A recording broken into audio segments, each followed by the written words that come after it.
ಆಸರೆ ಟಿವಿಯ ಎಲ್ಲ ವೀಕ್ಷಕರಿಗೆ ನಿಮ್ಮ ಪ್ರಶ್ನೆ ನಮ್ಮ ಉತ್ತರ ಈ ಕಾರ್ಯಕ್ರಮಕ್ಕೆ ಆತ್ಮೀಯ ಸ್ವಾಗತ ಬಯಸ್ತೇನೆ. ಪ್ರಿಯ ವೀಕ್ಷಕರೇ, ಜನರ ಸತ್ಯವೇದ ಆಧಾರಿತ ಪ್ರಶ್ನೆಗಳಿಗೆ ಉತ್ತರ ಕೊಡ್ತಾ ಬಂದಿದ್ದೇವೆ. ಪ್ರಿಯರೇ, ಇಂದು ಕೂಡ ನಮ್ಮ ಮಧ್ಯೆಯಲ್ಲಿ ನಿಮ್ಮ ಪ್ರಶ್ನೆಗಳಿಗೆ ಉತ್ತರ ಕೊಡುವುದಕ್ಕಾಗಿ ಬೆಂಗಳೂರಿನ ಸೇವೆ ಮಾಡುತ್ತಿರುವಂಥ ಪಾಸ್ಟರ್ ಪ್ರಕಾಶ್ ದಿವಾಕರನ್ ಅವರಿದ್ದಾರೆ. ಅವರನ್ನು ಆಸರೆ ಟಿವಿಯ ಪರವಾಗಿ ಹಾಗೂ ಎಲ್ಲ ವೀಕ್ಷಕರ ಪರವಾಗಿ ಆತ್ಮೀಯವಾಗಿ ನಾನು ಸ್ವಾಗತ ಬಯಸ್ತೇನೆ. ಸ್ವಾಗತ ಪಾಸ್ಟರ್ ನಿಮಗೆ. Thank you. ಫಸ್ಟೇ ಕೆಲವು ಪ್ರಶ್ನೆಗಳುಂಟು. ಪ್ರಶ್ನೆ ಅದರಲ್ಲಿ ಮುಖ್ಯವಾಗಿ ಅದರಲ್ಲಿ ಒಂದು ಪ್ರಶ್ನೆ ಅಂತಿದ್ದರೆ, ದೇವರ ವಾಕ್ಯ ಅದು ಪ್ರಾಮುಖ್ಯತೆ ಕೊಡಬೇಕಾ ಅಥವಾ ನಾವು ಸಂಪ್ರದಾಯ, ನಮಗೆ ಈ ಸಂಪ್ರದಾಯ ಇದಕ್ಕೆ ನಾವು ಪ್ರಾಮುಖ್ಯತೆ ಕೊಡಬೇಕಾ? ಪ್ರಶ್ನೆ ಖಂಡಿತವಾಗಿಲ್ಲ. ಈ ನಡುವೆ ನಾವು ಕ್ರಿಶ್ಚಿಯಾನಿಟಿಯಲ್ಲಿ ನಾವು ನೋಡಿದ್ರೆ ಕ್ರೈಸ್ತರಂದು ಹೇಳಿಕೊಂಡು ದೇವರ ವಾಕ್ಯಕ್ಕೆ ಪ್ರಾಮುಖ್ಯತೆ ಕೊಡದೆ ಅವರ ಸಂಪ್ರದಾಯದಲ್ಲಿ ನಡೆಯುವವರು, ಜೀವಿಸುವವರು ನಾವು ಅನೇಕರನ್ನು ನೋಡಬಹುದು. ಆದರೆ ಅವರ ಜೀವನದಲ್ಲಿ ಮಾಡುವುದು ಯಾವುದು ದೇವರು ವಾಕ್ಯ ಪ್ರಕಾರವಲ್ಲ. ಅಂದರೆ ದೇವರು ಕೊಟ್ಟಂಥ ವಾಕ್ಯ ಅದು ಅನುಸರಿಸಿ ಆ ವಾಕ್ಯದಂದೇ, ಅಂದರೆ ಕರ್ತನ ವಾಕ್ಯವನ್ನು ನಾವು ಅನುಸರಿಸಿ ಅದಲ್ಲಿ ನೆಲೆಗೊಳ್ಳುವವರೇ ಧನ್ಯರಂಥ ದೇವರ ವಾಕ್ಯ ಉಂಟು. ಸೊ ದೇವರ ವಾಕ್ಯದಲ್ಲಿ ನಾವು ನಡೆಯೋದಾದರೆ ಮಾತ್ರ ನಾವು ದೇವರಲ್ಲಿ ಸಂಬಂಧವುಳ್ಳವರಾಗಿ ಆಮೇಲೆ ದೇವರಿಗೆ ಮಹಿಮೆಯಾಗಿ ಸಾಕ್ಷಿಯಾಗಿ ನಾವು ಜೀವಿಸಬಹುದು. ಸೊ ಅದು ದೇವರು ವಾಕ್ಯ ಆಧಾರವಾಗಿ ನಾವು ನೋಡಿದ್ರೆ, ಸೊ ಪೇತ್ರನು ಬರೆದಿರುವಂಥ ಪುಸ್ತಕ, ಪೇತ್ರನ ಬರೆದಿರುವಂಥ ಪುಸ್ತಕ ಅದು 1ನೇ ಅಧ್ಯಾಯ, ಅದು 25ನೇ ವಾಕ್ಯದಲ್ಲಿ ಒಂದು ವಾಕ್ಯ ಓದೋಣ. ಅದು 1ನೇ ಅಧ್ಯಾಯ 25ನೇ ವಾಕ್ಯ. ಕರ್ತನ ಮಾತು ಸದಾಕಾಲವೂ ಇರುವುದು ಎಂದು ಹೇಳಿದೆ ಅಷ್ಟೇ. ನೋಡಿ, ಕರ್ತನ ಮಾತು ಸದಾಕಾಲ ಅಂದರೆ ಅದು ನೀಗುವುದಿಲ್ಲ, ಅದು ಸದಾಕಾಲ ಇರುವುದಾಗಿದೆ. ಸೊ ಅಲ್ಲಿ ಸಂಪ್ರದಾಯವೇನೂ ಇಲ್ಲ. ನಮಗೆ ಕ್ರೈಸ್ತರ ಜೀವಿತದಲ್ಲಿ ಕ್ರಿಸ್ತನಲ್ಲಿ ನಾವು ಜೀವಿತದ ಸಂಪ್ರದಾಯ ಪ್ರಕಾರವಲ್ಲ. ನಮಗೋಸ್ಕರವಾಗಿ ಸಿಲುವೆಯಲ್ಲಿ ಹೊಡೆಯಲ್ಪಟ್ಟಂಥ ಕರ್ತನಾದ ಯೇಸು ಸ್ವಾಮಿಯ ಆಜ್ಞೆಗಳನ್ನು ಅನುಸರಿಸಿ ಆತನ ಕೊಟ್ಟಿರುವಂಥ ಆಜ್ಞೆಗಳನ್ನು, ಆತನ ಮಾದರಿಗೆಯನ್ನು ಅದ್ರ ಪ್ರಕಾರ ನಾವು ಆತನಲ್ಲಿ ನಡೆಯೋದಾದರೆ ಮಾತ್ರ ನಿಜವಾಗಿ ನಾವು ದೇವರ ಮಕ್ಕಳ ಆಗಲಿಕ್ಕೆ ಸಾಧ್ಯ, ದೇವರಲ್ಲಿ ಒಂದು ಸಂತೋಷಕರವಾದ ಜೀವನವನ್ನು ನಡೆಸಲಿಕ್ಕೆ ಸಾಧ್ಯ.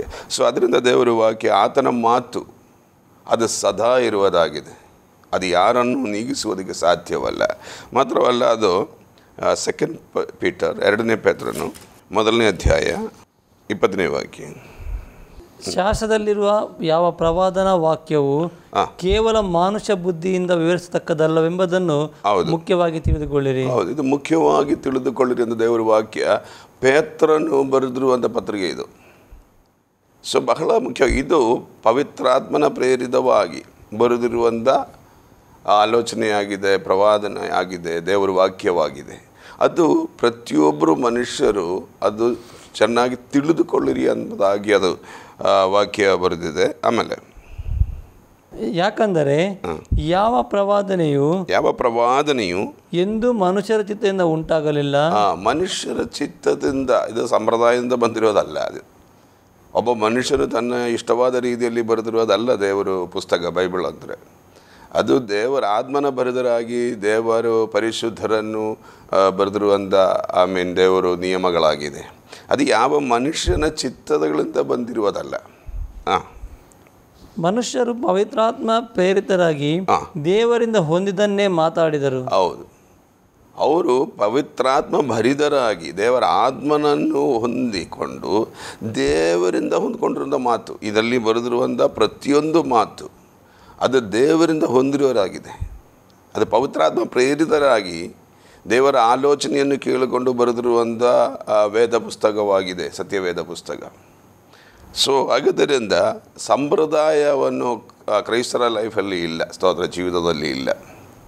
ದೇವರ ವಾಕ್ಯ ಆಧಾರವಾಗಿದೆ ನಮ್ಮ ಜೀವನ, ನಮ್ಮೆಲ್ಲ ನಡವಳಿಕೆಯು, ನಮ್ಮ ಜೀವನ ಆಧಾರವಾಗಿರುವುದು ಎಲ್ಲ ದೇವರ ವಾಕ್ಯವಾಗಿದೆ. ಮಾತ್ರವಲ್ಲ, ಮತ್ತೊಂದು ವಾಕ್ಯ ಕೂಡ ಓದೋಣ. 2 ತಿಮೊಥೆಯೋಸ್ 3ನೇ ಅಧ್ಯಾಯ 16ನೇ ವಾಕ್ಯ. ದೈವ ಪ್ರೇರಿತವಾದ ಪ್ರತಿಯೊಂದು ಶಾಸ್ತ್ರವು ದೇವ ಪ್ರೇರಿತವಾದ ಪ್ರತಿಯೊಂದು ಶಾಸ್ತ್ರವು, ಇಲ್ಲಿ ಪ್ರತಿಯೊಂದು, ಇದರಲ್ಲಿ ಇರುವಂಥ ಪ್ರತಿಯೊಂದು ವಾಕ್ಯವು, ಪ್ರತಿಯೊಂದು ಅಕ್ಷರವು ದೇವರ ಪ್ರೇರಿತವಾಗಿದೆ, ಆತ್ಮ ಪ್ರೇರಿತವಾಗಿದೆ. ಅದರಲ್ಲಿ ದೇವರ ಶಕ್ತಿ ಉಳ್ಳದಾಗಿದೆ ಈ ವಾಕ್ಯ. ಅದಕ್ಕೆ ದೇವರ ವಾಕ್ಯ 107ನೇ ಕೀರ್ತನೆ 20ನೇ ವಾಕ್ಯ ಬರೆದಿರೋದು, ನನ್ನ ವಾಕ್ಯವನ್ನು ಕಳುಹಿಸಿ ನಾನು ನಿನ್ನನ್ನು ಗುಣಪಡಿಸುತ್ತೇನೆ ಎಂಬುದಾಗಿ. ಅಂದರೆ ದೇವರು ಪ್ರೇರಿತವಾಗಿರುವ, ದೇವರ ಆತ್ಮ ಪ್ರೇರಿತವಾಗಿರುವ, ದೇವರ ಶಕ್ತಿ ಉಳ್ಳದಾಗಿದೆ ದೇವರ ವಾಕ್ಯ. ಸೊ ವಾಕ್ಯವೇ ದೇವರಂದ ಯೋಹಾನ ಸುವಾರ್ತೆ 1ನೇ ಅಧ್ಯಾಯದಲ್ಲಿ ಬರೆದಿದೆ. ವಾಕ್ಯವೇ ದೇವರು, ಆ ದೇವರೇ ಮನುಷ್ಯನಾಗಿ ಈ ಭೂಮಿಯಲ್ಲಿ ಬಂದಿದೆ ಎಂಬುದಾಗಿ, ಕ್ರಿಸ್ತನಾಗಿ ಯೇಸು ಸ್ವಾಮಿಯಾಗಿ ಬಂದಿರೋದಂತ.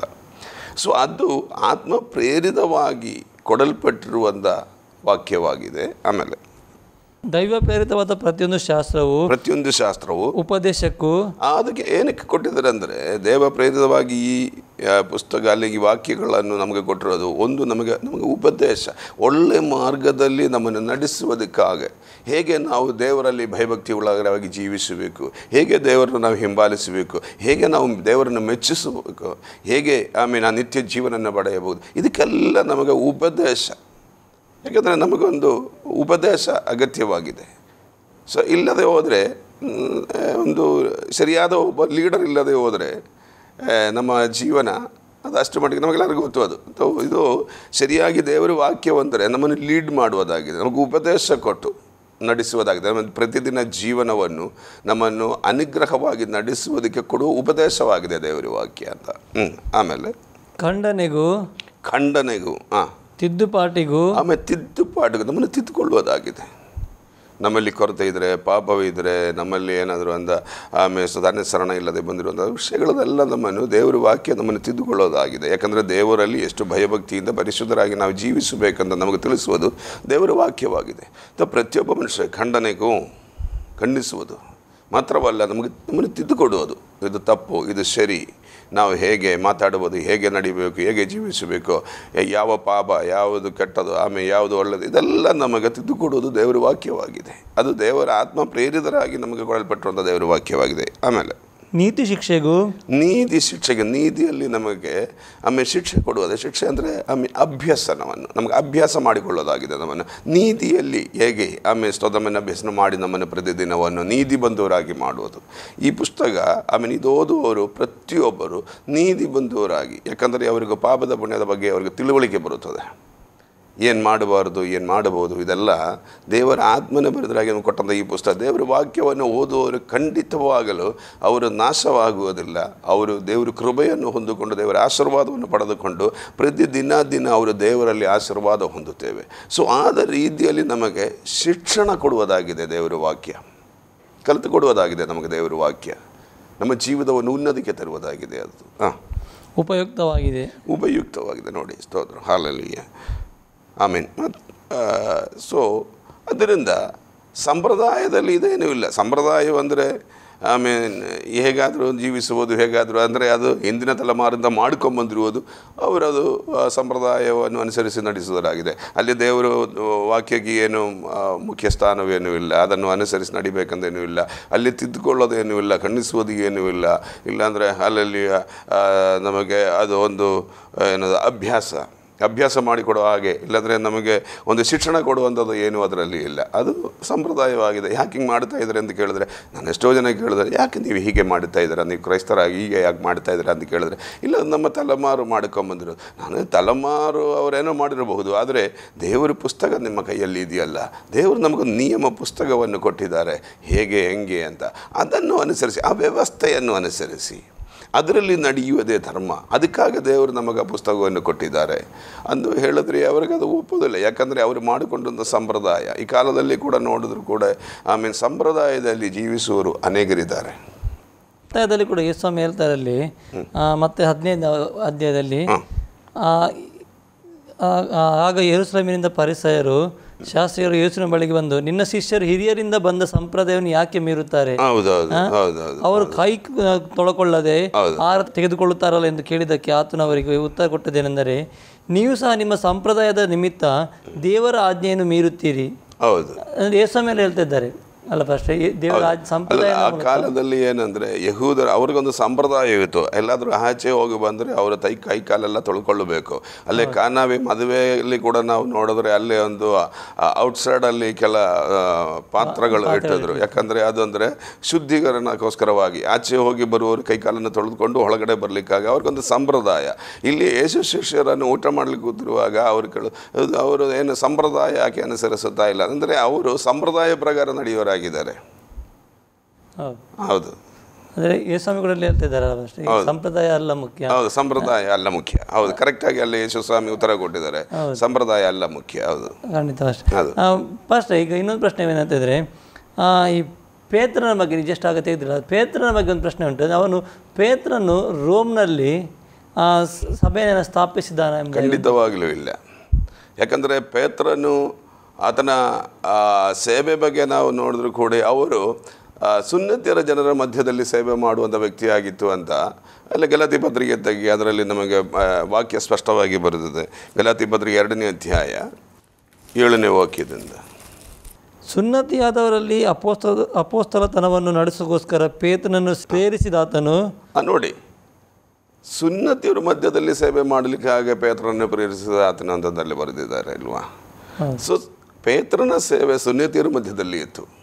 ಆತನು ಎಲ್ಲಿಗೂ ಆ ಥರ ರೋಮಲ್ಲಿ ಸಭಾ ಸ್ಥಾಪಿಸಲಿಲ್ಲ ಅಂತ ಖಂಡಿತ ಕೆಳಗಡೆ ಓದಿದ್ರೆ ಅದು ಗೊತ್ತಾಗುತ್ತೆ. ಪ್ರೇರಿಸಿ ಅನ್ಯ ಜನರಲ್ಲಿ ಅದು ನಡೆಸೋಗೋಸ್ಕರ ನನ್ನನ್ನು ಪ್ರೇರಿಸಿದ್ದನು. ಅದು ಪೌಲನ ಬಗ್ಗೆ. ಅನ್ಯ ಜನರನ್ನು ನಡೆಸೋಗೋದಾಗ ಪೌಲನನ್ನು ದೇವರ ಅಭಿಷೇಕ ಮಾಡಿದ್ರು. ಅದರ ಸುನ್ನತಿಯರ ಮಧ್ಯದಲ್ಲಿ ಸೇವೆ ಮಾಡಲಿಕ್ಕಾಗೆ ಪೇತ್ರನನ್ನು ದೇವರ ಅಭಿಷೇಕ ಮಾಡಿದರು. ಸುನ್ನತಿಯಾದವರಿಗೆ ಸುವಾರ್ತೆಯನ್ನು ಸಾರುವ ಕೆಲಸವು ಹೇಗೆ ಪೇತ್ರನಿಗೆ ಕೊಡಲ್ಪಟ್ಟಿತು? ಹೇಗೆ ಪೇತ್ರನಿಗೆ ಕೊಡಲ್ಪಟ್ಟಿತು? ದೇವರು ಕೊಟ್ಟಂಥ ಸೇವೆ ಸುನ್ನತಿಯರ ಮಧ್ಯದಲ್ಲಿ ಸೇವೆ ಮಾಡಲಿಕ್ಕಾಗಿ ಪೇತ್ರನ ಕೊಟ್ಟಿದ್ರು. ಸೊ ಎದುರ ಮಧ್ಯದಲ್ಲಿ ಅಲ್ಲ, ರೋಮಲ್ಲಿ ಅಲ್ಲ, ಸುನ್ನತಿಯರ ಮಧ್ಯದಲ್ಲಿ, ಸುನ್ನತಿ ಮಾಡಿಕೊಂಡವರ ಮಧ್ಯದಲ್ಲಿ.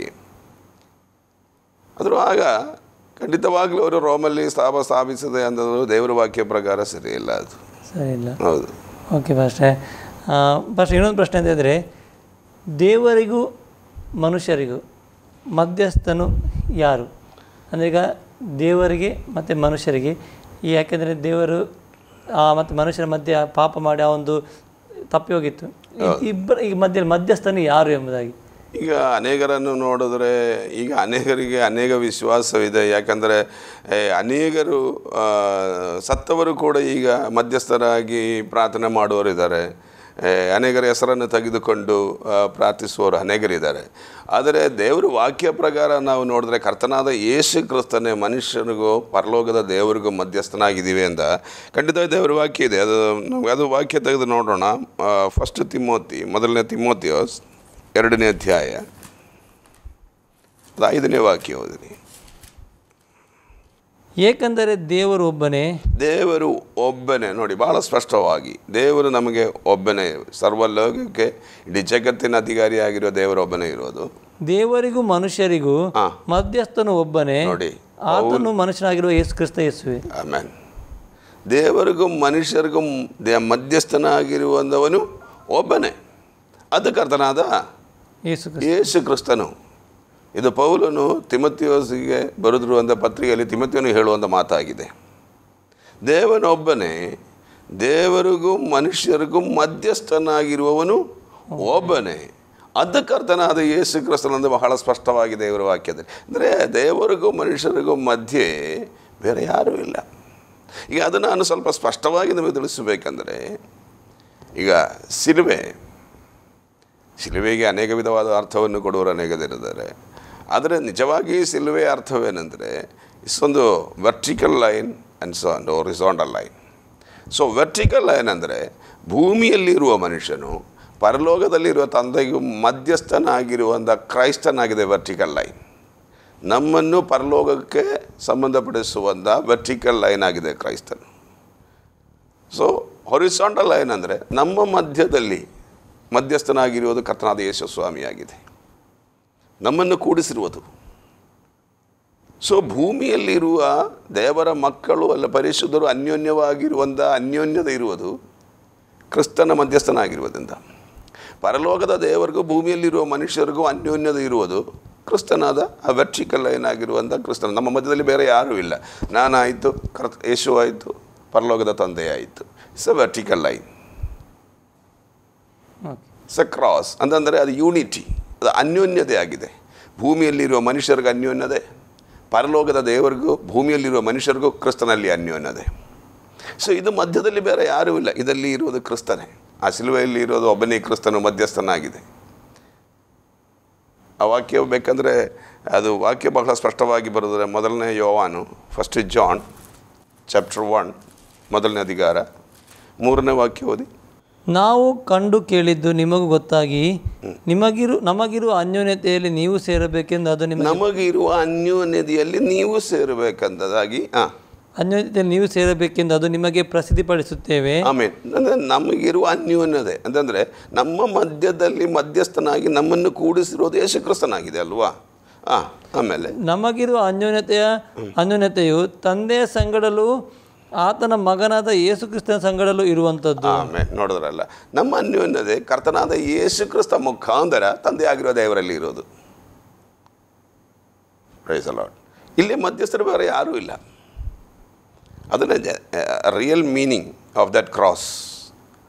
ಸೊ ವರ್ಟಿಕಲ್ ಲೈನ್, ನಾನು ಕರ್ತನಾದ ಯೇಸು ಸ್ವಾಮಿ ಮಧ್ಯಸ್ಥನು, ತಂದೆ ಆಗಿರೋ ದೇವರು. This is vertical line. ನಾನು ನೀವು ನಮ್ಮ ಮಧ್ಯದಲ್ಲಿ ಮಧ್ಯಸ್ಥನಾಗಿರೋ ಹಾರಿಸಾಂಟಲ್ ಲೈನು. ನಮ್ಮ ಮಧ್ಯದಲ್ಲಿ ಕ್ರಿಸ್ತನಲ್ಲಿ ಒಂದು ಅನ್ಯೋನ್ಯತೆ, ತಂದೆ ಆಗಿರುವ ದೇವರಿಗೂ ನಮಗೂ ಸೊ ಪರ್ಸನಲಿ ಒಂದು ಅನ್ಯೋನ್ಯತೆ. ಅದು ಸೂಚನೆಯಾಗಿದೆ, ಸಿಂಬಲ್ ಆಗಿದೆ cross, that unity in Christ. Okay, hallelujah. Okay first. ಹಾಗಾದರೆ ಈಗ ಜೀವಿಸಿರುವಂಥ ಒಂದು ಸಂತ, ಅದು ಯಾವುದೊಂದು ಭಕ್ತಿವಂತ ಈಗ ಸತ್ತೋದ್ರೆ ಈಗ ನನ್ನ ವಿಷಯದಲ್ಲಿ ಅವನು ಪ್ರಾರ್ಥಿಸಬಹುದಾ? ಈಗ ಅವನು ಸತ್ತೋಗಿದ್ದಾನೆ, ಈಗ ಒಳ್ಳೆ ವಿಶ್ವಾಸಿ ಆಗಿದೆ, ಕ್ರಿಸ್ತನ ಅನ್ಯೋನ್ಯತೆಯಲ್ಲಿ ಉತ್ತಮವಾಗಿ ಇದ್ದಿರ್ಬೋದು, ಅವನಿಗೆ ಪರಲೋಕಕ್ಕೆ ಹೋಗಿರ್ತಾನೆ, ನಾವು ಸಹ ನಂಬ್ತೇವೆ, ಎಲ್ಲ ನಂಬ್ತೇವೆ. ಈಗ ನನ್ನ ಮತ್ತೆ ದೇವರ ಮಧ್ಯೆ ನನ್ನ ಪರವಾಗಿ ಆತನು ಪ್ರಾರ್ಥಿಸಬಹುದಾ? ಇಲ್ಲ, ಖಂಡಿತವಾಗಲೇ. ಯಾಕಂದರೆ ಈಗ ಸತ್ತನಂದರೆ ಯಾರು ಪರಲೋಕಕ್ಕೆ ಹೋಗ್ತಾ ಇಲ್ವಲ್ಲ. ಈ ಸಕಲ ನಾನು ಸಾಯೋ ಮೊದಲಲ್ಲ, ಈಗ ನಾನು ಬದುಕಿದ್ದೇನೆ, ನಾನು ಈಗ ನನಗೋಸ್ಕರ ಈಗ ಅಂದರೆ ಈಗ ಆ ಒಂದು ವ್ಯಕ್ತಿ ಪ್ರಾರ್ಥನೆ ಮಾಡಲಿಕ್ಕೆ, ಅಂದರೆ ಮಧ್ಯಸ್ಥನಾಗಿ ಪ್ರಾರ್ಥನೆ ಮಾಡಲಿಕ್ಕೆ ಆಗುದಿಲ್ಲ. ಹಾಗಾದರೆ ಇಲ್ಲ, ಖಂಡಿತವಾಗಲೂ ಆಗುದಿಲ್ಲ. ಇಲ್ಲ, ನಾನು ಹೇಳಿದ್ರಲ್ಲ, ದೇವರು ಒಬ್ಬನೇ, ದೇವರಿಗೂ ಮನುಷ್ಯರಿಗೂ ಮಧ್ಯಸ್ಥನು ಒಬ್ಬನೇ. ಬಹಳ ಸ್ಪಷ್ಟವಾಗಿ ದೇವರ ವಾಕ್ಯ ಇದೆ. ಸೊ ಮುಂಚೆ ನಾವು ಓದಿದ್ರಲ್ಲ, ಇದು ದೇವರ ಆತ್ಮನ ಪ್ರೇರಿತನಾಗಿ ಬರೆದಿರುವುದು. ಅಂದರೆ ಈ ಪುಸ್ತಕ ಒಬ್ಬ ಮನುಷ್ಯನ ಚಿತ್ತದಿಂದ ಬರೆದಿರುವುದಲ್ಲ, ಇದು ದೇವರ ಆತ್ಮನ ಪ್ರೇರಿತರಾಗಿ ದೇವರ ದಾಸರು ಬರೆದಿರುವಂಥ ಪುಸ್ತಕವಾಗಿದೆ, ಆಲೋಚನೆಯಾಗಿದೆ. ಸೊ ಇದು ದೇವರ ಆಲೋಚನೆಯಾಗಿದೆ, ದೇವರು ಕೊಟ್ಟಂಥ ಆಲೋಚನೆಯಾಗಿದೆ. ಇದರಿಂದ ಒಂದು ಸಣ್ಣ ಮಾತು ಕೂಡ ನೀಗುವುದಿಲ್ಲ. ಆಕಾಶವು ಭೂಮಿ ಅಳಿದು ಹೋಗುತ್ತದೆ ಅಂತ ಇದರ ನನ್ನ ವಾಕ್ಯದಿಂದ ಒಂದು ಸಣ್ಣ ಮಾತು ಕೂಡ ನೀಗಿ ಹೋಗೋದಿಲ್ಲ, ಅದು ದೇವರ ಮಾತು ಹೇಳಿದರು. ಸೊ ಆಗೋದ್ರಿಂದ ಇದಲ್ಲ, ಇದು ಹಾಗೆ ಅಂತ ನಾವು ಹೇಳಲಿಕ್ಕೆ ಆಗೋದಿಲ್ಲ. ಯಾಕಂದರೆ ಇದು ಸದಾಕಾಲ ಇರುವುದಾಗಿದೆ ಅಂತ ನಾವು ಪೇತ್ರನ ಪುಸ್ತಕದಲ್ಲಿ ಮೊದಲನೇ ಅಧ್ಯಾಯ 20ನೇ ವಾಕ್ಯ ನಾವು ಓದಿದ್ದೀವಿ. ಇದು ಸದಾಕಾಲ ಇವತ್ತು ನಾಳೆ ಅಲ್ಲ. ಈಗ ನೀವೊಂದು ಕಾಲ ಆದಮೇಲೆ ಇದು ಬೇಡ, ಇದನ್ನು ಚೇಂಜ್ ಮಾಡೋಣ, ಇದೊಂದು ಎತ್ತಿಟ್ಕೊಳ್ಳೋಣ ಅಂತ ಹೇಳಲಿಕ್ಕೆ ಸಾಧ್ಯವಲ್ಲ. ಯಾಕಂದರೆ ಇದು ದೇವರ ಆತ್ಮನ ಪ್ರೇರಿತರಾಗಿ ಬರೆದಿರುವಂಥ ಪುಸ್ತಕ ಅಲ್ಲ, ದೇವರ ವಾಕ್ಯವಾಗಿದೆ. ಅದಕ್ಕೆ ದೇವರ ವಾಕ್ಯ ದೇವರೊಬ್ಬನೇ, ಬಹಳ ಸ್ಪಷ್ಟವಾಗಿದೆ ಅಲ್ವಾ. ದೇವರೊಬ್ಬನೇ, ದೇವರಿಗೂ ಮನುಷ್ಯರಿಗೂ ಮಧ್ಯಸ್ಥನು ಒಬ್ಬನೇ. ಒಬ್ಬನೇ ಅಂತ, ದಟ್ ಇಸ್ ಸಿಂಗಲ್ ವರ್ಡ್. ಬೇರೆ ಯಾರ ಬಗ್ಗೆನೂ ಅಲ್ಲಿ ಹೇಳಲಿಲ್ಲ. ಅದು ಕರ್ತನಾದ ಯೇಸು ಕ್ರಿಸ್ತನು.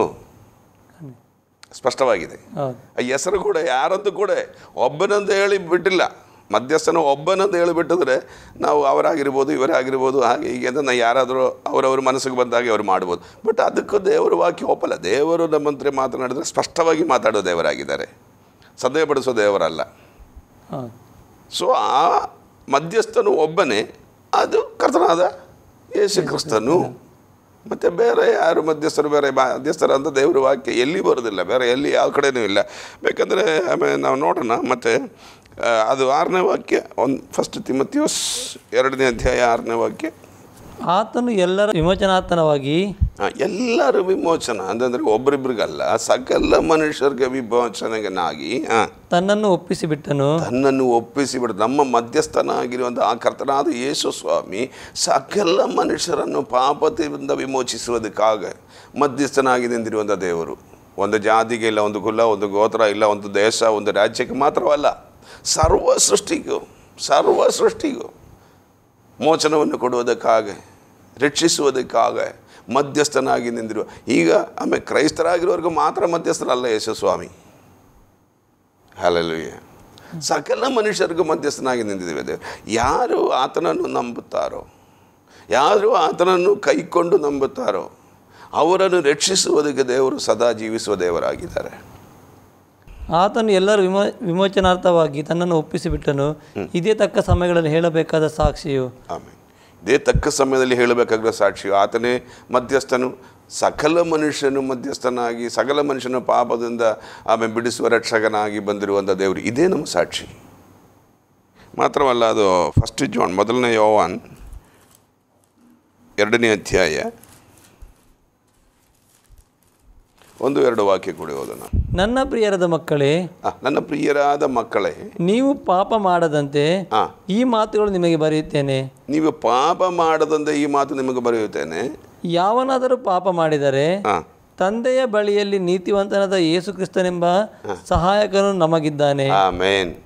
ನೀವು ಯಾರಾದರೂ ಪಾಪ ಮಾಡಿದ್ರೆ ತಂದೆಯ ಬಳಿ ನೀತಿ ಬಂಧುವನಾಗಿರುವಂಥ ಯೇಸು ಕ್ರಿಸ್ತ, ನಮ್ಮ ಮಧ್ಯಸ್ಥನಾಗಿರುವಂಥ ದೇವರಿಗೂ ಮನುಷ್ಯರಾದ ನಮಗೂ ಮಧ್ಯಸ್ಥನಾಗಿರುವಂಥ ಯೇಸು ಕ್ರಿಸ್ತು ಆತನ ಬಳಿ ಇದ್ದಾರೆ, ನಮಗೋಸ್ಕರ ಪಕ್ಷಪಾತ ಮಾಡಿಕೊಳ್ಳೋದಕ್ಕೆ. Price the lord. ನಮ್ಮ ಪರವಾಗಿ ಬೇಡಿಕೊಳ್ಳೋದಕ್ಕೆ, ತಂದೆಯ ಹತ್ರ ಬೇಡಿಕೊಳ್ಳೋದಕ್ಕೆ. ಸೊ ನಮಗೆ ಬೇರೆ ಯಾರು ಬೇಕಾಗಿಲ್ಲ. ಪರಲೋಕವನ್ನು ಬಿಟ್ಟು ನಮಗಾಗಿ ನಮ್ಮ ಪಾಪವನ್ನು, ನಮ್ಮ ಶಾಪವನ್ನು, ನಮ್ಮ ರೋಗವನ್ನು ಹೊತ್ತುಕೊಂಡು ಸಿಲುವೆಯಲ್ಲಿ ಪ್ರಾಣ ಕೊಟ್ಟು ನಮ್ಮನ್ನು ರಕ್ಷಿಸುವಂಥ ದೇವರೇ ನಮಗೋಸ್ಕರವಾಗಿ ತಂದೆಯ ಬಳಿ ಪಕ್ಷಪಾತ ಮಾಡಲಿಕ್ಕಾಗೆ ಇದ್ದಾರೆ. ಸೊ ಅದರಿಂದ ನಾವೇನಾದರೂ ತಪ್ಪು ಮಾಡಿದ್ರೆ, ಯಾರಾದರೂ ಏನಾದರೂ ಪಾಪ ಮಾಡಿದ್ರೆ ಅವರು ಯೇಸುವಿನ ಬಳಿ ತನ್ನ ವಿಷಯಗಳನ್ನು ಹೇಳಬಹುದು. ಯಾಕಂದರೆ ಆತನೇ ತಂದೆಯ ಬಳಿ, ಬೇರೆ ಯಾರೂ ಇಲ್ಲ. ಭೂಮಿಯಲ್ಲಿ ಬದುಕಿ ಸತ್ತಿರುವವರು ಯಾರು ಇನಿಯೂ ಆಮೇಲೆ ಅಲ್ಲಿ ಇಲ್ಲ, ಯೇಸು ಸ್ವಾಮಿ ಹೊರತು ಬೇರೆ ಯಾರೂ ಇಲ್ಲ. ಸೊ ನಮಗಾಗೆ ತಂದೆಯ ಬಳಿ ಬೇಡಿಕೊಳ್ಳೋದಕ್ಕೆ ಕರ್ತನಾದ ಯೇಸು ಸ್ವಾಮಿ ಆ ತಂದೆ ಬಳಿ ಅದನ್ನು ಯಾವಂದ್ರೆ ಪಾಪ ಮಾಡಿದರೆ ತಂದೆಯ ಬಳಿಯಲ್ಲಿ ನೀತಿವಂತನಾದ ಯೇಸು ಕ್ರಿಸ್ತನೆಂಬ ಸಹಾಯಕನು ನಮಗಿದ್ದಾನೆ. ಅದೊಂದು ದೇರ್ ಇಸ್ ನೋ ಡೌಟ್, ಒಂದು ಸಂದೇಹವಿಲ್ಲ. ಅಲ್ಲಿ ಇದ್ದಾರೆ ದೇವರು, ನನಗೋಸ್ಕರ, ನನ್ನ ವಿಷಯಕ್ಕೋಸ್ಕರ ಅಲ್ಲಿ ಇದ್ದಾರೆ, ತಂದೆ ಬಳಿ ಇಲ್ಲಿ ಇದ್ದಾರೆ. ಆ ಒಂದು ನಂಬಿಕೆ ನಮ್ಮದು. ಆತ ನಮ್ಮ ಪಾಪಗಳನ್ನು ನಿವಾರಣೆ ಮಾಡುವ ಯಜ್ಞವಾಗಿದ್ದಾನೆ. ಆಮೆನ್. ಆತನೇ ನಮ್ಮ ಪಾಪಗಳ ನಿವಾರಣೆ ಮಾಡುವ ಯಜ್ಞವಾಗಿದೆ ಅನ್ನೋದು ಎಷ್ಟು ಸಾಕು. ಅದು ಯೇಸು ಸ್ವಾಮಿ ತಂದೆಯ ಬಳಿ ನಮಗೋಸ್ಕರ ಇದ್ದಾರೆ. ಅವರೇ ನಮ್ಮ ಮಧ್ಯಸ್ಥನು. ಅಲ್ಲೇ ಬೇರೆ ಯಾರ ಬಗ್ಗೆ ಬರೋದಿಲ್ಲ. ಈಗ ಪೌಲನ ಬಗ್ಗೆ ಬರೋದಿಲ್ಲ, ಪೇತ್ರನ ಬಗ್ಗೆ ಬರೋದಿಲ್ಲ, ಇಲ್ಲಾಂದರೆ ಅಪೊಸ್ತಲ ಯಾರೂ ಹೆಸರಲ್ಲಿ ಬರೋದಿಲ್ಲ. ಆಮೇಲೆ ಅವ್ರು ಯಾರು ಅಲ್ಲೇ ಇದ್ದಾರೆ, ನೀವು ಅವ್ರ ಹತ್ರ ಬೇಡಿಕೊಳ್ಳಿರಿ ಅಂತ ಯಾರೂ ಹೇಳಲಿಲ್ಲ. ಆಮೇಲೆ ಕರ್ತನಾದ ಯೇಸು ಸ್ವಾಮಿ ಅವನೊಬ್ಬನೇ ಮಧ್ಯಸ್ಥನು. ನೀವು ಯಾರಾದರೂ ಪಾಪ ಮಾಡಿದರೆ ನಿಮಗೋಸ್ಕರವಾಗಿ ನಿಮ್ಮ ನೀತಿ ಬಂಧವನಾಗಿರುವಂಥ ಕರ್ತನಾದ ಯೇಸು ಸ್ವಾಮಿ ತಂದೆಯ ಬಳಿ ಇದ್ದಾರೆ. ಆತನು ನಮ್ಮ ಪಾಪವನ್ನು ನಿವಾರಣೆ ಮಾಡಿ ನಮಗೋಸ್ಕರವಾಗಿ ತಂದೆಯ ಬಳಿಗೆ ಬೇಡಿಕೊಂಡು ಸೊ ನಮ್ಮನ್ನು ಆಮೇಲೆ ಉದ್ಧರಿಸುವ, ಅಂದರೆ ಆಶೀರ್ವದಿಸುವ ದೇವರಾಗಿದೆ ಅಂತ ದೇವರ ವಾಕ್ಯ ಬಹಳ ಸ್ಪಷ್ಟವಾಗಿದೆ. ಮಾತ್ರವಲ್ಲ, ಮತ್ತೊಂದು ವಾಕ್ಯ ಕೂಡ ನಮಗೆ ಓದೋಣ. ರೋಮರ ಪತ್ರಿಕೆ 8ನೇ ಅಧ್ಯಾಯ 34ನೇ ವಾಕ್ಯ. ಅಪರಾಧಿಗಳೆಂದು ನಿರ್ಣಯಿಸುವವರು ಯಾರು? ಕ್ರಿಸ್ತ ಯೇಸು ಮರಣವನ್ನು ಹೊಂದಿದಲ್ಲದೆ ಜೀವಿತನಾಗಿ ಎದ್ದು ದೇವರ ಬಲಗಡೆಯಲ್ಲಿದ್ದು, ದೇವರ ಬಲಗಡೆ ಜೀವಂತವಾಗಿ ಎದ್ದು ಎಲ್ಲಿದ್ದಾರೆ? ಈಗ ದೇವರ ಬಲಗಡೆ ಇದ್ದಾರೆ. ನಮಗೋಸ್ಕರ ಬೇಡುವನಾಗಿ ಮಧ್ಯಸ್ಥನಾಗಿದ್ದಾರೆ. ಎಷ್ಟು ಸ್ಪಷ್ಟವಾಗಿದೆ. ನಮ್ಮ ಪಾಪವನ್ನು ಸಿಲುವೆಯಲ್ಲಿ ಹೊತ್ತುಕೊಂಡು ಸತ್ತು ಎದ್ದು ಬಂತು, ಪರಲೋಕದಲ್ಲಿ ಏರಿ ಹೋಗಿ ತಂದೆಯ ಬಳಿಗೆ ನಮಗೋಸ್ಕರ ಅವನು ಬೇಡಿಕೊಳ್ಳುವನಾಗಿ ಅಲ್ಲಿ ಇದ್ದಾರೆ. ಸೊ ಸಕಲ ಮನುಷ್ಯರಿಗೋಸ್ಕರವಾಗಿ ಮಧ್ಯಸ್ಥನಾಗಿ ನಮ್ಮ ಯಾವ ವಿಷಯ, ನಮ್ಮ ಪ್ರಾರ್ಥನಾ ವಿಜ್ಞಾಪನೆಗಳು ಎಲ್ಲ ಯಾವ ಸಮಯವನ್ನು ಕೇಳಲಿಕ್ಕೆ ದೇವರು ಕಿವಿಚಾಚಿ ಕೇಳುವ ದೇವರಾಗಿದೆ. ಯೇಸು ಸ್ವಾಮಿ ಕಿವಿಚಾಚಿ ಕೇಳುವ ದೇವರಾಗಿದ್ದಾರೆ. ನಮ್ಮ ಪ್ರಾರ್ಥನಾ ವಿಜ್ಞಾಪನೆಗಳಿಗೆ ಸದುತ್ತರವನ್ನು ಕೊಡುವಂಥ ದೇವರಾಗಿದ್ದಾರೆ. ಸೊ ಆ ದೇವರು ತಂದೆಯ ಬಳಿ ನಮಗೋಸ್ಕರ ಬೇಡಿಕೊಳ್ಳೋದಕ್ಕಾಗಿ ಇದ್ದಾರೆ ಎಂದ ದೇವರ ವಾಕ್ಯ ರೋಮರ್ ಪತ್ರಿಕೆಯಲ್ಲಿ ಬಹಳ ಸ್ಪಷ್ಟವಾಗಿ ಪೌಲನು ಬರೆದಿದ್ದಾರೆ. ಸೊ ಮಾತ್ರವಲ್ಲ, ಎಬ್ರೆಯ ಪತ್ರಿಕೆ 8ನೇ ಅಧ್ಯಾಯ 6ನೇ ವಾಕ್ಯ ಕೂಡ ಕೆಲವು ವಾಕ್ಯಗಳ ರೆಫರೆನ್ಸ್ ನಾವು ಓದಿದರೆ, ಯಾಕಂದರೆ ಬಹಳ ವಿಷಯಗಳು ನಮಗೆ ಅರ್ಥ ಆಗುತ್ತೆ. ಎಬ್ರೋಸ್ 8ನೇ ಅಧ್ಯಾಯ 6ನೇ ವಾಕ್ಯ, ಆದರೆ ಯೇಸು ಅದಕ್ಕಿಂತ ಶ್ರೇಷ್ಠವಾದ ಯಾಜಕೋದ್ಯೋಗವನ್ನು ಹೊಂದಿದವನಾಗಿದ್ದಾನೆ, ಉತ್ತಮ ವಾಗ್ದಾನಗಳ ಮೇಲೆ ಸ್ಥಾಪಿತವಾದ ಉತ್ತಮವಾದ ಒಡಂಬಡಿಕೆಗೆ ಮಧ್ಯಸ್ಥನಾಗಿದ್ದಾನೆ. ಉತ್ತಮವಾದ ಒಡಂಬಡಿಕೆಯನ್ನು ಕೂಡ ಮಧ್ಯಸ್ಥನಾಗಿದ್ದಾನೆ. ಸೊ ದೇವರು ಕೊಟ್ಟಂಥ ಒಡಂಬಡಿಕೆಯಲ್ಲಿ ಕೂಡ ದೇವರು ಮಧ್ಯಸ್ಥನಾಗಿ, ಯೇಸು ಸ್ವಾಮಿನೇ ಮಧ್ಯಸ್ಥನಾಗಿರುವುದು. ಸೊ ಮನುಷ್ಯರಿಗೆ ದೇವರಿಗೆ ಮಧ್ಯೆ ಬೇರೆ ಯಾರೂ ಇಲ್ಲ. ಯೇಸು ಸ್ವಾಮಿ ಒಬ್ಬನೇ ಮಧ್ಯಸ್ಥನಂದ ಇನ್ನೂ ಬೇಕಾದಷ್ಟು ವಾಕ್ಯಗಳಿದೆ. ಇದೊಂದೊಂದು ತೆಗೆದು ನೋಡಿದ್ರು ಎಲ್ಲಿ ಬೇರೆ ಯಾರ ಬಗ್ಗೆನೂ ಬರೋದಿಲ್ಲ. ಬೇರೆ ಯಾರಾದರೂ ಮಧ್ಯಸ್ಥರಿದ್ದಾರೆ, ಅವರಿಗೆ ಪ್ರಾರ್ಥನೆ ಮಾಡಿರಿ, ಅವ್ರ ಹತ್ರ ಬೇಡಿಕೊಳ್ಳಿರಿ ಅಂತ ದೇವರ ವಾಕ್ಯದಲ್ಲಿ ಎಲ್ಲಿ ಬರೋದಿಲ್ಲ. ಯೇಸು ಸ್ವಾಮಿ ಒಬ್ಬನೇ ಮಧ್ಯಸ್ಥನು. ಅವರು ಪರಲೋಕದಲ್ಲಿ ತಂದೆ ಬಳಿ ಇದ್ದಾರೆ ನಮಗೋಸ್ಕರ, ಆದರೆ ನಮಗೋಸ್ಕರ ಬೇಡಿಕೊಳ್ಳುವನಾಗಿದ್ದಾರೆ. ಸೊ ಕರ್ತನಾದ ಯೇಸು ಸ್ವಾಮಿ ಕೂಡ ಭೂಮಿಯಲ್ಲಿರುವಾಗಲೂ ಕೂಡ ಹೀಗೆ ಹೇಳಿದ್ರು, ನನ್ನ ಹೆಸರಿನಲ್ಲಿ ಏನಾದರೂ ತಂದೆಯ ಬಳಿಗೆ ಬೇಡಿಕೊಳ್ಳಿರಿ, ಅದು ನಿಮಗೆ ದೊರೆಯುತ್ತದೆ ಎಂಬುದಾಗಿ. ಯೇಸು ಸ್ವಾಮಿಯಲ್ಲಿದ್ದಾಗಲೂ ಅದೇನೇ ಹೇಳಿರೋದು, ನನ್ನ ಹೆಸರಿನಲ್ಲಿ, ಅಂದರೆ ನಾನೇ ಮಧ್ಯಸ್ಥನು, ನನ್ನ ಹೆಸರಿನಲ್ಲಿ ನೀವೇನಾದರೂ ಬೇಡಿಕೊಂಡಿದ್ರೆ ಅದು ನಿಮಗೆ ದೊರೆಯುತ್ತದೆ ಅಂತ ದೇವರು ಹೇಳಿದ್ರು. ಸೊ ಯೇಸು ಸ್ವಾಮಿ ಪರಲೋಕಕ್ಕೆ ಹೇರಿ ಹೋದ ನಂತರ ಅಪೊಸ್ತಲರು ನಮಗೆ ಅದೇನೇ ಹೇಳಿಕೊಟ್ರು, ಕಲಿತುಕೊಟ್ರು. ನೀವು ಯೇಸು ಸ್ವಾಮಿ ನಮ್ಮ ಮಧ್ಯಸ್ಥನಾಗಿದೆ, ಅವನೊಬ್ಬನೇ ನಮ್ಮ ಮಧ್ಯಸ್ಥನು ಎಂಬುದಾಗಿ. ಅಲ್ಲಿ ಸಂಪ್ರದಾಯವಿಲ್ಲ, ಅಲ್ಲಿ ಬೇರೆ ಯಾರು ಇಲ್ಲ, ಸತ್ತವರು ಯಾರೂ ಇಲ್ಲ, ಅವರು ಯಾರು ನಮ್ಮ ಮಧ್ಯಸ್ಥರಲ್ಲ, ಒಂದು ವಾಕ್ಯದ ಒಪ್ಪೋದಿಲ್ಲ. ಪ್ರಿಯ ವೀಕ್ಷಕರೇ, ನನಗೊಂದು ಮಾತು ಹೇಳಲಿಕ್ಕೆ ಇಷ್ಟಪಡ್ತೇನೆ. ನಾವು ಇಲ್ಲಿ ಸತ್ಯವೇದ ತೆಗೆದು ಓದುವಾಗ ದಯವಿಟ್ಟು ನೀವು ಕೂಡ ನಿಮ್ಮ ಸತ್ಯವೇದ ತೆಗೆದುಕೊಳ್ಳಿ. ವಾಕ್ಯ ಇದೇ ಹೌದು ಅಲ್ಲ ನೀವು ಕೂಡ ನೋಡಿಕೊಳ್ಳಿ ಕೇಳಿಕೊಳ್ತೇನೆ. ಪ್ರಿಯ ವೀಕ್ಷಕರಿಗೆ, ನಾವು ಓದ್ತಿರುವಂಥ ಸತ್ಯವೇದ ಆಧಾರವಾಗಿ ಎತ್ಕೊಂಡು ನಿಮ್ಮ ವಾಕ್ಯ ಸತ್ಯವೇದ ಕೂಡ ನೀವು ಕೂಡ ತೆರೆಯಿರಿ, ಅದನ್ನು ನೋಡಿ ನಾವು ಹೇಳುವಂಥ ವಾಕ್ಯಗಳು ನೀವು ಕೂಡ ತೆಗೆದು ನೋಡ್ಕೊಳ್ಬೇಕಂತ ನಾನು ಕೇಳಿಕೊಳ್ತೇನೆ. ಪ್ರಶ್ನೆ ಮುಂದುವರಿಸುವ. ಇನ್ನೊಂದು ಪ್ರಶ್ನೆ ಏನಂತಂದರೆ, ರಕ್ಷಣೆ ಯೇಸುವಿನಿಂದ ಮಾತ್ರವಾ ಅಥವಾ ಬೇರೆ ಯಾವುದರಿಂದ ಮಾಡಲಿಕ್ಕೆ ಸಾಧ್ಯ, ರಕ್ಷಣೆ ಹೊಂದಿಕೊಳ್ಳಿಕ್ಕೆ ಸಾಧ್ಯ ಉಂಟಾ? ಖಂಡಿತವಾಗಲೂ ಇಲ್ಲ. ರಕ್ಷಕನಾಗಿ ಯೇಸು ಸ್ವಾಮಿ ಅಲ್ಲದೆ ಬೇರೆ ಯಾರೂ ಇಲ್ಲ ಅಂತ ಬಹಳ ಸ್ಪಷ್ಟವಾಗಿ ದೇವರ ವಾಕ್ಯ ನಮಗೆ ತಿಳಿಸಿದ್ದಾರೆ, ಬರೆದಿದ್ದಾರೆ. ಕಾರಣ ಕರ್ತನಾದ ಯೇಸು ಸ್ವಾಮಿ ಈ ಭೂಮಿಗೆ ಬಂದಿರುವುದೇ ಸಕಲ ಮನುಷ್ಯನ ಪಾಪಕ್ಕೆ ಒಳಗಾಗಿ ಆಮೇಲೆ ಶಾಪದಲ್ಲಿರುವಂಥ ಮನುಷ್ಯರನ್ನು ರಕ್ಷಿಸುವುದಕ್ಕಾಗ. ಸೊ ರಕ್ಷಣೆ ಯೇಸುವಿನಿಂದ ಮಾತ್ರ ಸಾಧ್ಯ ಅಂತ ಕೃತ್ಯಗಳ ಪುಸ್ತಕ 4ನೇ ಅಧ್ಯಾಯ 12ನೇ ವಾಕ್ಯ ನಾವು ತೆಗೆದು ಓದೋಣ. ಅದು ವಾಕ್ಯ ಯಾಕೆಂದರೆ ಅದು ವೀಕ್ಷಕರು ಕೂಡ ಅದು ಕೇಳಿದ್ರೆ ಅವ್ರಿಗೆ ಆ ವಾಕ್ಯ ನೀವು ಹೇಳೋ ಪ್ರಕಾರ ಅದು ಸರಿನಾ ತಪ್ಪ ಅಂತ ಅವ್ರಿಗೆ ಅರ್ಥ ಆಗುತ್ತೆ. ಅದಕ್ಕೆ ವಾಕ್ಯ ಎಷ್ಟು ಸ್ಪಷ್ಟವಾಗಿ ತೆಗೆದು ಓದಿ ಅಂತ ಹೇಳ್ತಾ ಇರೋದು. ಬರಬೇಕಾದ ರಕ್ಷಣೆಯು ಇನ್ನಾರಲ್ಲಿಯೂ ಸಿಕ್ಕುವುದಿಲ್ಲ, ಬರಬೇಕಾದ ರಕ್ಷಣೆಯು ಇನ್ನು ಯಾರಲ್ಲಿ ಸಿಗೋದಿಲ್ಲ, ಅಂದರೆ ಬೇರೆ ಯಾರೂ ಇಲ್ಲ. ಆ ಹೆಸರಿಂದಲೇ ಹೊರತು ಆಕಾಶದ ಕೆಳಗೆ ಮನುಷ್ಯರೊಳಗೆ ಕೊಡಲ್ಪಟ್ಟಿರುವ ಬೇರೆ ಯಾವ ಹೆಸರಿನಿಂದಲೂ ನಮಗೆ ರಕ್ಷಣೆಯಾಗುವುದಿಲ್ಲ ಎಂದು ಹೇಳಿದನು. ಆಮೇನ್. ಆ ಹೆಸರೇ ಕರ್ತನಾದ ಯೇಸು ಸ್ವಾಮಿ. ಬೇರೆ ಯಾರಲ್ಲಿಯೂ ರಕ್ಷಣೆ ಇಲ್ಲ. ಆಕಾಶದ ಕೆಳಗೆ ಭೂಮಿ ಮೇಲೆ ಬೇರೆ ಮನುಷ್ಯರ ಮಧ್ಯದಲ್ಲಿ ಬೇರೆ ಯಾವ ಹೆಸರು ಬರೆಯಲ್ಪಟ್ಟಿಲ್ಲ. ಕರ್ತನಾದ ಯೇಸು ಸ್ವಾಮಿ ಭೂಮಿಯಲ್ಲಿ ಹುಟ್ಟಿರುವುದೇ ನಮ್ಮ ಪಾಪವನ್ನು ಹೊದ್ಕೊಂಡು ನಮ್ಮ ಪಾಪಕ್ಕೆ ಪರಿಹಾರವಾದ ಯಜ್ಞ ಗುರಿಯಾಗಿ ಯೇಸು ಸ್ವಾಮಿ ಹುಟ್ಟಿದ್ದಾರೆ.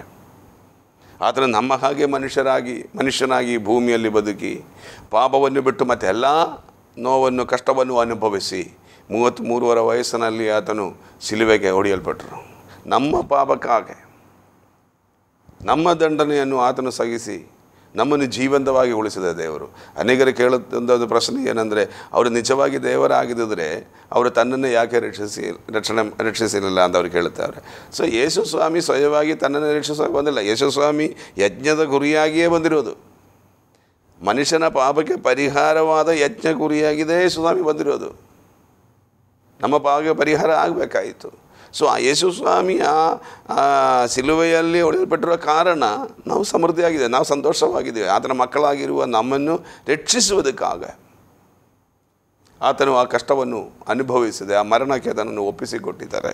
ಸೊ ಅದರಿಂದ ಬೇರೆ ಯಾವ ನಾಮವೂ ಇಲ್ಲ. ಮಾತ್ರವಲ್ಲ, 10ನೇ ವಾಕ್ಯ ಕೂಡ ಓದಿ, 4ನೇ ಅಧ್ಯಾಯ 4ನೇ ಅಧ್ಯಾಯ 10ನೇ ವಾಕ್ಯ. ನಿಮ್ಮೆಲ್ಲರಿಗೂ ಇಸ್ರಾಯೇಲ್ ಜನರಿಗೂ ತಿಳಿಯಬೇಕಾದದೇನೆಂದರೆ, ನೀವು ಶಿಲುಬೆಗೆ ಹಾಕಿಸಿದಂಥ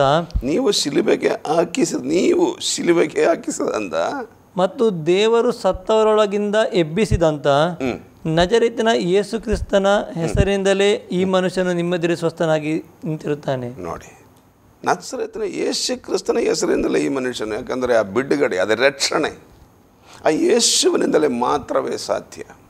ನೀವು ಸಿಲುವೆಗೆ ಹಾಕಿರುವಂಥ ಯೇಸು, ತಂದೆಯಾಗಿರುವ ದೇವರು ಎಬ್ಬಿಸಿರುವ, ಮರಣದಿಂದ ಎಬ್ಬಿಸಿರುವಂಥ ಯೇಸು, ಆ ಯೇಸುವೇ ನಮ್ಮ ರಕ್ಷಕನು, ಆತನೇ ನಮ್ಮ ಪಾಪ ವಿಮೋಚಕನು ಅಂತ ದೇವರ ವಾಕ್ಯ ಬಹಳ ಸ್ಪಷ್ಟವಾಗಿದೆ. ಮಾತ್ರವಲ್ಲ, ಯೋಹಾನ ಸುವಾರ್ತೆ 1ನೇ ಅಧ್ಯಾಯ 12ನೇ ವಾಕ್ಯ, ಯಾರು ಆತನನ್ನು ಅಂಗೀಕರಿಸಿದರು, ಅಂದರೆ ಆತನ ಹೆಸರಿನಲ್ಲಿ ನಂಬಿಕೆ ಇಟ್ಟರು, ಅವರಿಗೆ ದೇವರ ಮಕ್ಕಳಾಗುವ ಅಧಿಕಾರ ಕೊಟ್ಟನು. ಆಮೇಲೆ ಯೇಸು ಸ್ವಾಮಿ ಬಗ್ಗೆ, ಆತನನ್ನು ಅಂಗೀಕರಿಸಿ, ದೇವಕುಮಾರನು, ದೇವರು ನನ್ನನ್ನು ರಕ್ಷಿಸುವುದಕ್ಕಾಗ, ನನ್ನ ಪಾಪಕ್ಕೆ ಪರಿಹಾರಕ್ಕಾಗಿ ಯೇಸು ಸ್ವಾಮಿ ಹುಟ್ಟಿದ್ದಾರೆ.